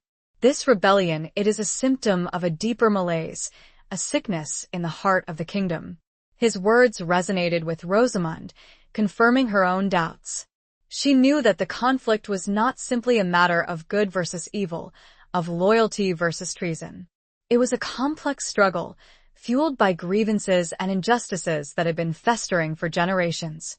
As the flames of rebellion drew closer, Rosamund found herself at a crossroads, torn between her duty and her conscience, her loyalty and her growing sense of justice. A fire burned, both on the horizon and within her, to do something. Chapter 16. The Heart's Surrender. The rebel army, led by the enigmatic Falcon's Claw, arrived at Whitmore's gates. They were a formidable force, a ragtag collection of farmers, blacksmiths, and laborers, armed with whatever weapons they could find: pitchforks, scythes, and hunting bows. But they were also fueled by a fierce determination, a belief in their cause, and a charismatic leader who inspired them to fight. Sir Hugh, standing on the castle walls, addressed the rebels, his voice booming across the field. "I am Sir Hugh Fitzallen," he declared, "and this is Lady Rosamund of Whitmore. We do not wish to fight you. We seek only peace." The Falcon's Claw, a tall, imposing figure clad in leather armor, stepped forward. His face was partially obscured by a hooded cloak, his features hidden in shadow. "Peace?" he scoffed, his voice a deep rumble. "There can be no peace with the nobility, with the oppressors who have stolen our lands, our livelihoods, our dignity." He raised his hand, signaling his followers to prepare for attack. The rebels roared their approval, their weapons raised, their eyes filled with a mixture of anger and desperation. Rosamund, standing beside Sir Hugh, felt a surge of fear, but also a strange sense of empathy for the rebels. She understood their grievances, their desperation. She had seen the injustices of the feudal system, the suffering of the common folk. She stepped forward, her voice clear and unwavering. "We are not your enemies," she said. "We understand your plight. We seek justice as you do." The falcon's claw looked at her, his eyes narrowed, his expression unreadable. "Words are cheap, my lady," he said. "Actions speak louder." He turned to his followers, his voice rising in intensity. "We will take what is rightfully ours," he shouted. "We will overthrow the oppressors. We will build a new world, a world of equality and justice." The rebels roared their approval, their cries echoing across the field. They prepared to storm the castle gates, their determination fueled by their leader's words. Rosamund, seeing the impending violence, felt a desperate need to prevent bloodshed. She knew that a battle would result in countless deaths on both sides, and she could not bear the thought of more loss, more suffering. She turned to Sir Hugh, her eyes pleading. "Hugh, we cannot fight them," she said. "There must be another way." Sir Hugh looked at her, his expression torn. He was a warrior, trained to fight, to defend his lands. But he also loved Rosamund, and he respected her compassion, her desire for peace. "What would you have me do, Rosamund?" he asked. "Surrender?" "No," she said. "Negotiate. Talk to them. Find a way to understand each other."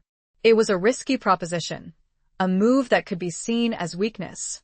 But Rosamund was convinced that it was the only way to prevent a massacre.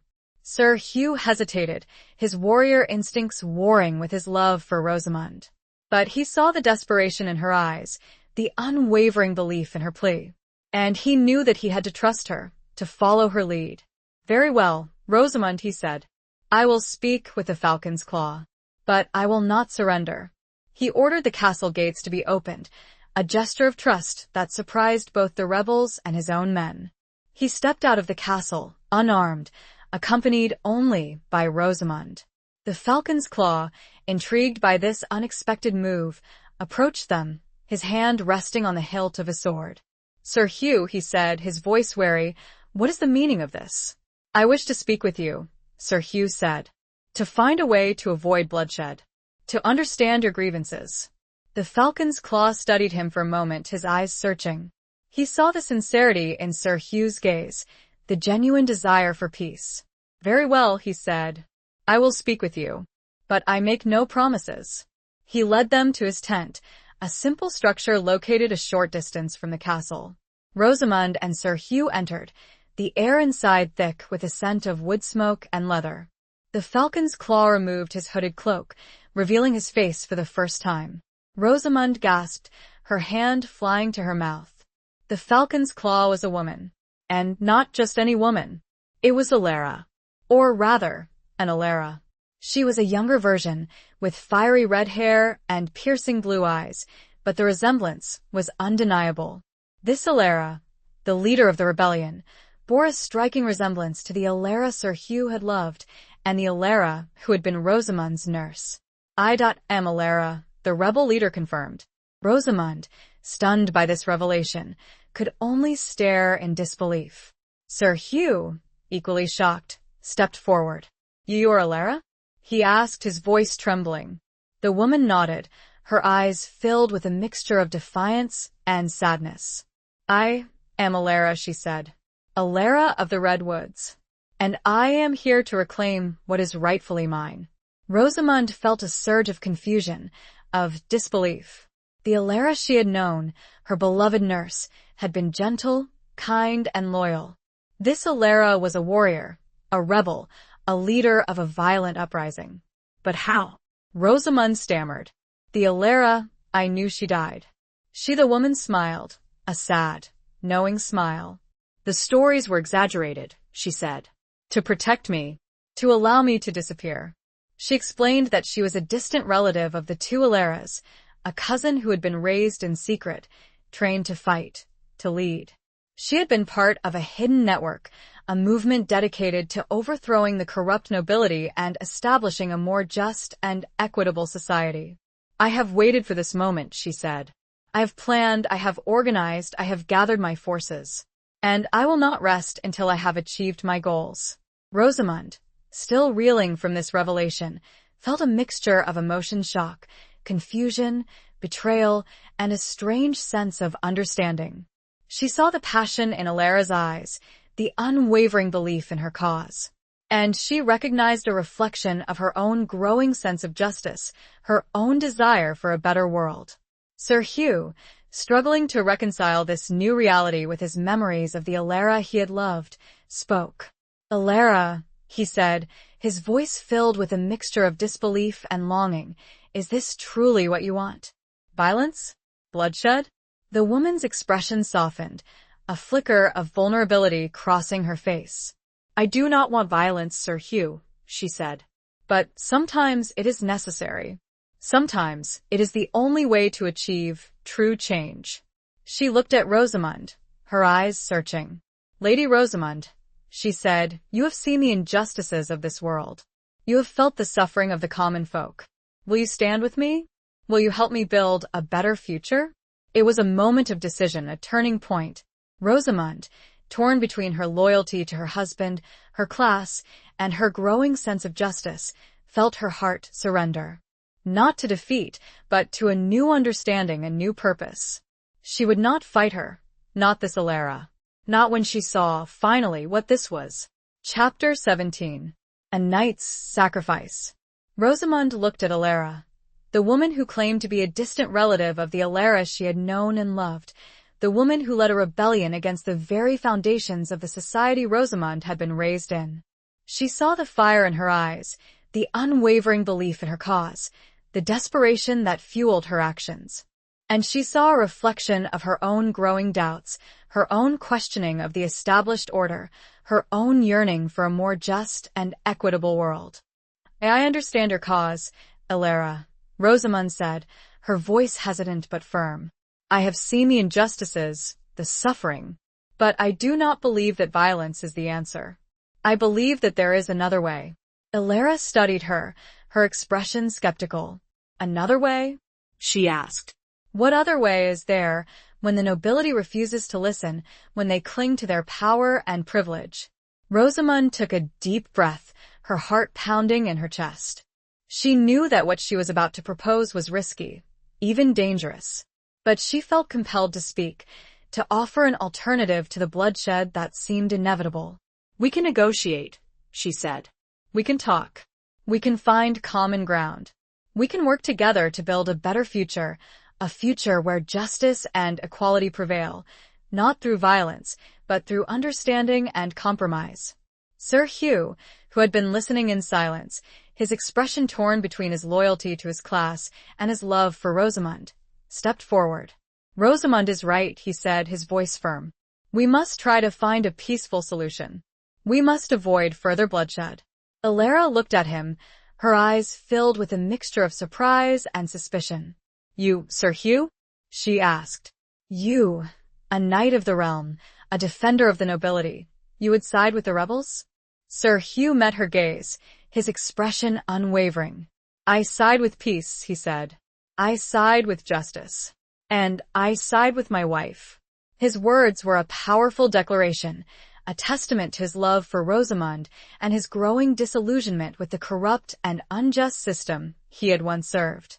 Alara, taken aback by Sir Hugh's unexpected support, hesitated. She had expected resistance, defiance, not this willingness to negotiate. "Very well," she said finally. "I will listen to your proposal. But I make no promises. My people have suffered too much for too long. They demand justice. And they will not be denied." They spent hours in the tent, talking, arguing, negotiating. Rosamund, drawing on her newfound strength and her innate compassion, acted as a mediator, bridging the gap between Sir Hugh's understanding of the nobility and Alara's passionate advocacy for the common folk. They discussed the grievances of the rebels, the injustices of the feudal system, the need for reform. They debated the terms of a possible agreement, the concessions that each side would have to make. It was a tense and difficult negotiation, fraught with mistrust and suspicion.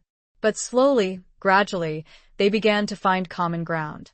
Rosamond proposed a series of reforms, changes to the laws and customs that govern the relationship between the nobility and the common folk. She suggested fairer taxes, greater access to land and resources, and a more just legal system.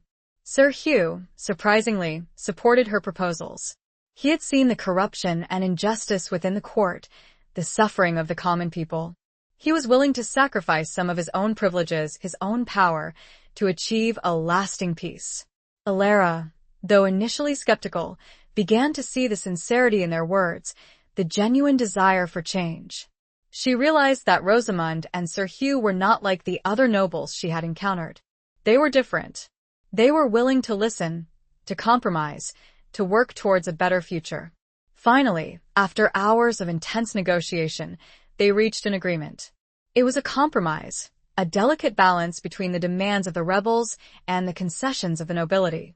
But it was a step towards peace, a foundation for a more just and equitable society. Sir Hugh, however, recognized that the agreement, while a significant step, was fragile. The deep-seated mistrust between the nobility and the common folk would not disappear overnight. There would be resistance, opposition from those who benefited from the old system. He knew that someone needed to take a stand, to make a sacrifice, to demonstrate a genuine commitment to change. And he knew that he was the one who had to do it. He turned to Rosamond and Alara, his expression grave. "This agreement is a good start," he said, "but it needs a guarantor. Someone who will ensure that it is honored, that it is not just empty words." He paused, his gaze lingering on Rosamond. "I will be that guarantor," he said. "I will surrender myself to the king as a hostage, a symbol of my commitment to this peace." Rosamond gasped, her eyes widening in disbelief. "Who? No," she cried. "You cannot do that. It is too dangerous." He smiled, a sad, tender smile. "It is the only way, Rosamond," he said. "It is the only way to ensure that this peace will last. It is my sacrifice."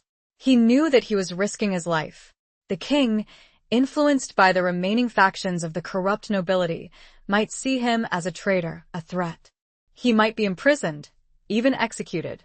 But he was willing to take that risk for Rosamond, for Alara, for the future of the kingdom. He was willing to make the ultimate sacrifice, a knight's sacrifice, for the sake of peace. He knelt before the two women. "It is done, then." He looked at them, Alara, then Rosamond, and knew it had to be. Chapter 18. Beyond the battlefield. Rosamond pleaded with Sir Hugh, begging him to reconsider his decision. She could not bear the thought of losing him, of him sacrificing himself for a peace that might not even last. But he was resolute, his mind made up. He believed it was the only way to ensure the success of their agreement, to bridge the chasm of mistrust between the nobility and the common folk.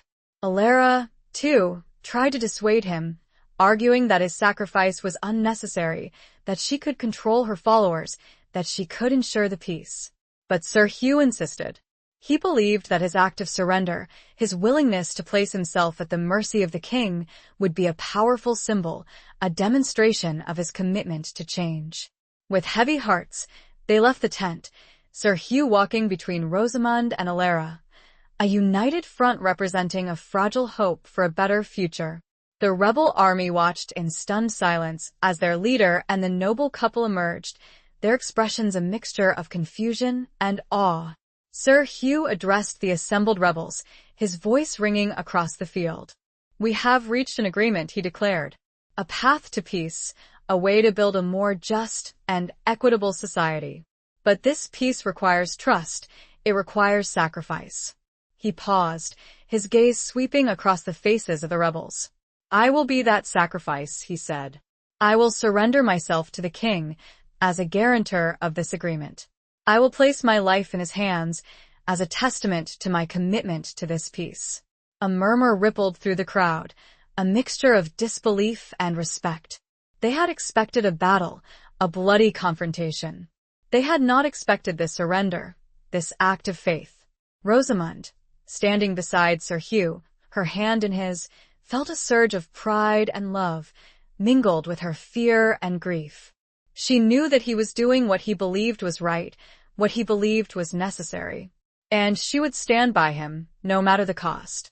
Alara, her initial resistance overcome by Sir Hugh's unwavering resolve, stepped forward.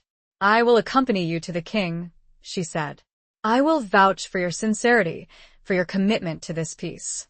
Together, the three of them, the knight, the lady, and the rebel leader, rode towards the capital, leaving behind the battlefield, the threat of war, and the old ways of thinking.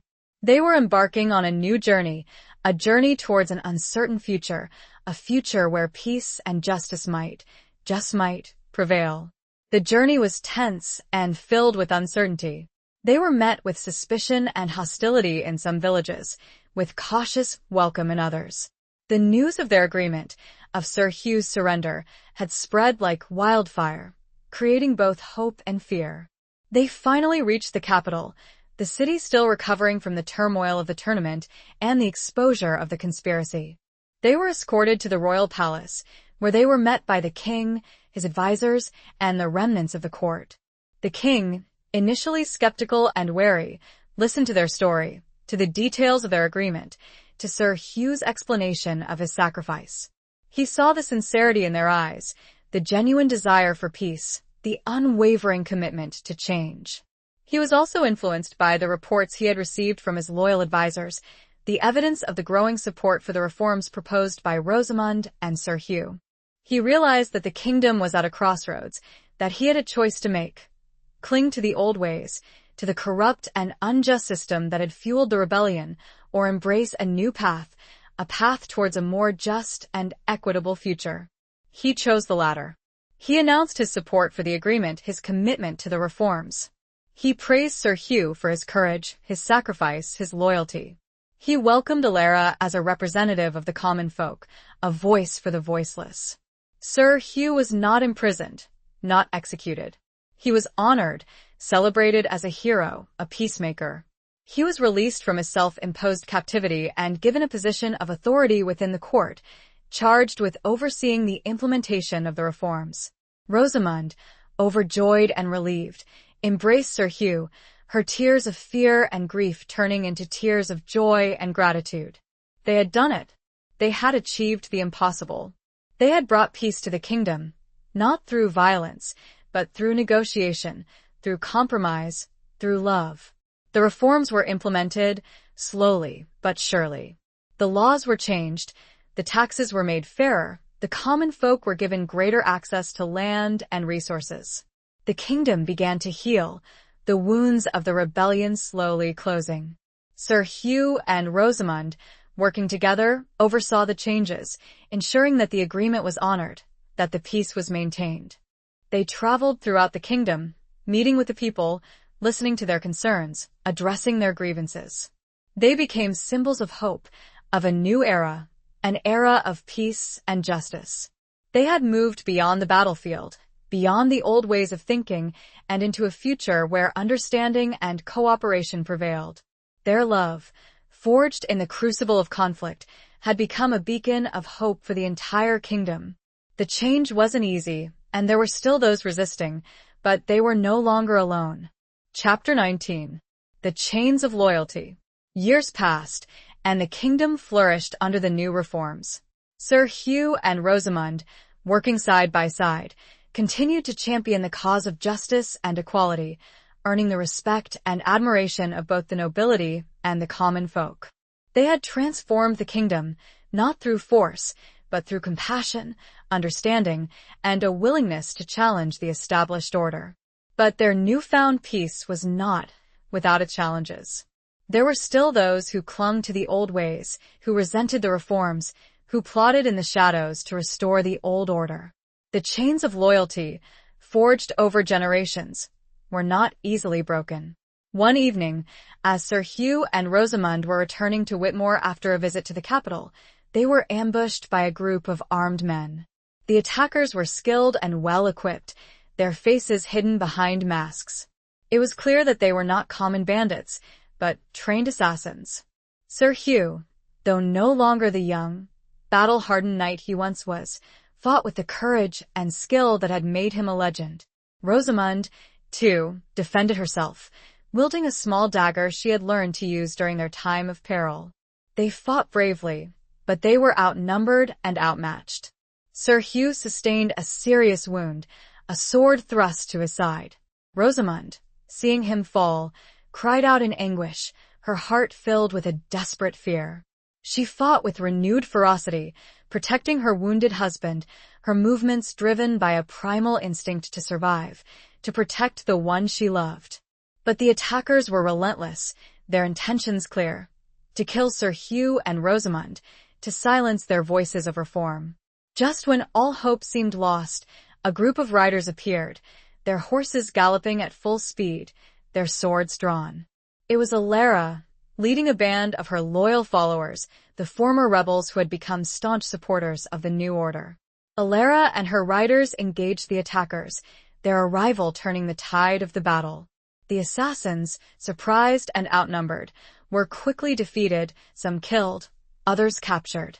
Rosamund rushed to Sir Hugh's side, her hands trembling as she examined his wound. It was deep and bleeding profusely. She feared for his life. Alara, her face grim, knelt beside them. "We must get him to safety," she said.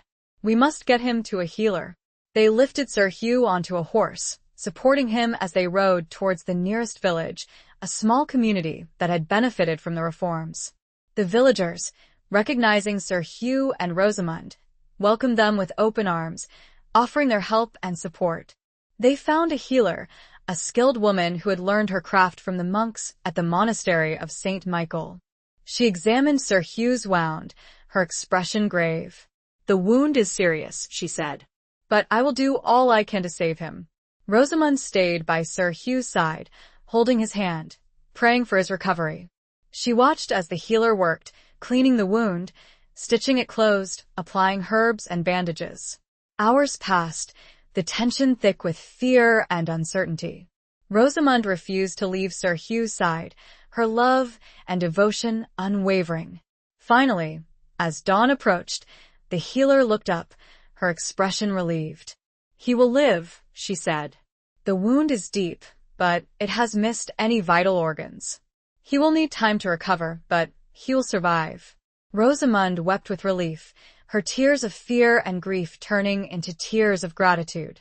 Sir Hugh, weak but alive, opened his eyes, his gaze finding hers. "Rosamund?" he whispered, his voice faint. She smiled, her heart filled with love. "I am here, Hugh," she said. "You are safe." He squeezed her hand, his grip weak but reassuring. "We did it," he whispered. "We changed the world." Rosamund leaned down and kissed him, her lips lingering on his. "Yes, my love," she said. "We did." The attack, though a reminder of the lingering threats and the chains of loyalty that still bound some to the old ways, had also strengthened their resolve. They knew that the fight for justice and equality was not over, that there would be more challenges ahead. But they also knew that they were not alone.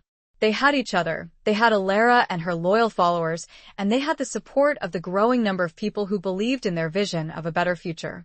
The chains of loyalty, once used to bind and oppress, were being reforged into bonds of trust, of understanding, of shared purpose. And Sir Hugh and Rosamund, the knight and the lady, the unlikely champions of change, were at the forefront of this transformation, their love a beacon of hope for the kingdom. They had faced the ultimate darkness, the lingering shadows, and prevailed. Together. Chapter 20. A New Dawn. Sir Hugh's recovery was slow but steady.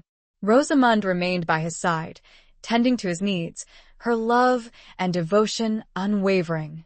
The people of the village, grateful for the reforms that had improved their lives, offered their support, providing food, shelter, and assistance. As Sir Hugh regained his strength, they began to plan their return to Whitmore, to their work of building a more just and equitable society.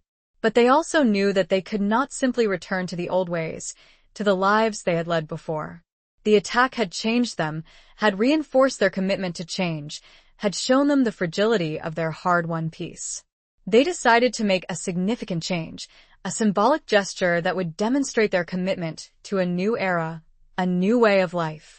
They decided to transform Whitmore, not just the estate, but the castle itself into a center of learning, a place of healing, a symbol of hope for the future. They invited scholars, healers, and artisans from across the kingdom to come to Whitmore, to share their knowledge, their skills, their wisdom. They established a school, a library, a hospital, and workshops where people could learn new crafts and trades. Whitmore became a beacon of progress, a place where people from all walks of life could come together, learn from each other, and work towards a common goal, a better future for all. Rosamond, drawing on her experiences in the monastery of St. Michael, oversaw the establishment of the hospital, ensuring that it provided care for the sick and injured, regardless of their social status or ability to pay. She also took a keen interest in the school, encouraging the education of girls and women, a radical concept in their time. Sir Hugh, using his knowledge of warfare and strategy, focused on establishing a system of defense that relied not on brute force, but on diplomacy, negotiation, and cooperation. He trained a new generation of knights, not just in the arts of war, but in the skills of peacemaking, of conflict resolution, of leadership. Alara, now a trusted advisor and friend, played a crucial role in bridging the gap between the nobility and the common folk, ensuring that the reforms were implemented fairly and effectively. She became a symbol of hope for the marginalized, a voice for the voiceless. Whitmore, once a symbol of feudal power and privilege, became a symbol of unity, of progress, of a new dawn for the kingdom. The changes they had initiated rippled outwards, influencing other lords and ladies, inspiring them to adopt similar reforms, to embrace a more just and equitable way of life. The kingdom, slowly but surely, began to transform. The old ways, the chains of loyalty that had bound people to outdated customs and oppressive systems, began to loosen. A new sense of unity, of shared purpose, began to emerge. Sir Hugh and Rosamond, though still facing occasional resistance and opposition, continued to champion the cause of change, their love and devotion to each other a constant source of strength and inspiration. They had faced countless challenges, overcome seemingly insurmountable obstacles, and emerged victorious, not through violence, but through compassion, understanding, and a willingness to sacrifice for the greater good. One evening, as they stood together on the battlements of Whitmore, watching the sunset paint the sky with vibrant colors, they reflected on their journey, on the transformation they had witnessed, on the future they were building together. "We have come a long way, Rosamond," Sir Hugh said, his voice filled with a mixture of pride and contentment. Rosamond smiled, her heart filled with love and gratitude. "Yes, my love," she said. "We have." She leaned against him, her head resting on his shoulder. "And to think," she said, "it all started with a reluctant bride and a battle-worn knight." Sir Hugh chuckled, his arm wrapping around her waist. "A reluctant bride who became a fierce warrior," he said, "and a battle-worn knight who found his heart again." They stood there in silence, gazing at the horizon, their hearts filled with hope for the future. The new dawn had arrived, not just for the kingdom, but for them, for their love, for their shared purpose. They had faced the darkness, the shadows of the past, and emerged stronger, wiser, and more deeply in love than ever before. They had built a new world, not on the foundations of violence and oppression, but on the pillars of justice, equality, and compassion. And as the stars began to appear in the darkening sky, they knew that their journey was far from over, that there would be more challenges ahead. But they also knew that they would face them together, their love a beacon of hope, their courage unwavering, their commitment to a better future unbreakable. The dawn, they both understood, promised more to come. Epilogue. The seasons turned, years unfolding like the pages of a well-loved book. Whitmore flourished, no longer just a fortress, but a haven, a testament to the enduring power of hope and the transformative potential of love. Children, both noble and common, learned side by side in the school, their laughter echoing through the halls that had once known only the clang of steel. The hospital, its doors open to all, became renowned for its skilled healers and compassionate care. The library, its shelves overflowing with ancient texts and new discoveries, drew scholars from across the land. Sir Hugh, his hair now silvered with age, his body bearing the scars of battles past, walked with a slower gait, but his eyes still held the spark of the warrior, tempered by the wisdom of years. He had become a mentor, a guide, a living embodiment of the principles he had championed: honor, courage, and compassion. Rosamund, her youthful beauty matured into a serene grace, remained his constant companion, her strength and wisdom a guiding light for all who knew her. She had found her voice, her purpose, not in the confines of a noble title, but in the service of others, in the pursuit of a more just and equitable world. Alara, her fiery spirit mellowed by time, remained a vital part of the Whitmore community, a bridge between the past and the future. She had found peace, not in the heat of rebellion, but in the slow, steady work of building a better society. She often told stories of the two Alaras, weaving a tapestry of memory and legend that honored the sacrifices made and the lessons learned. One crisp autumn evening, as the leaves turned golden and the air held the scent of wood smoke, Sir Hugh and Rosamund sat together on the battlements, overlooking the valley below. The landscape, once scarred by conflict, was now a patchwork of fields and forests, a testament to the enduring power of nature and the resilience of the human spirit. "Do you remember?"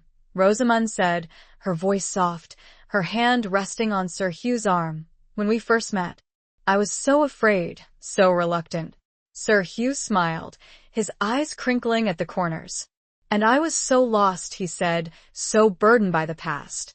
They fell silent, their thoughts drifting back to the tumultuous events that had brought them together, the trials they had faced, the love that had blossomed amidst the chaos. "We have built something beautiful, Hugh," Rosamund said, her gaze sweeping across the valley. "Something lasting." "We have," Sir Hugh agreed. "But it is not just ours, Rosamund.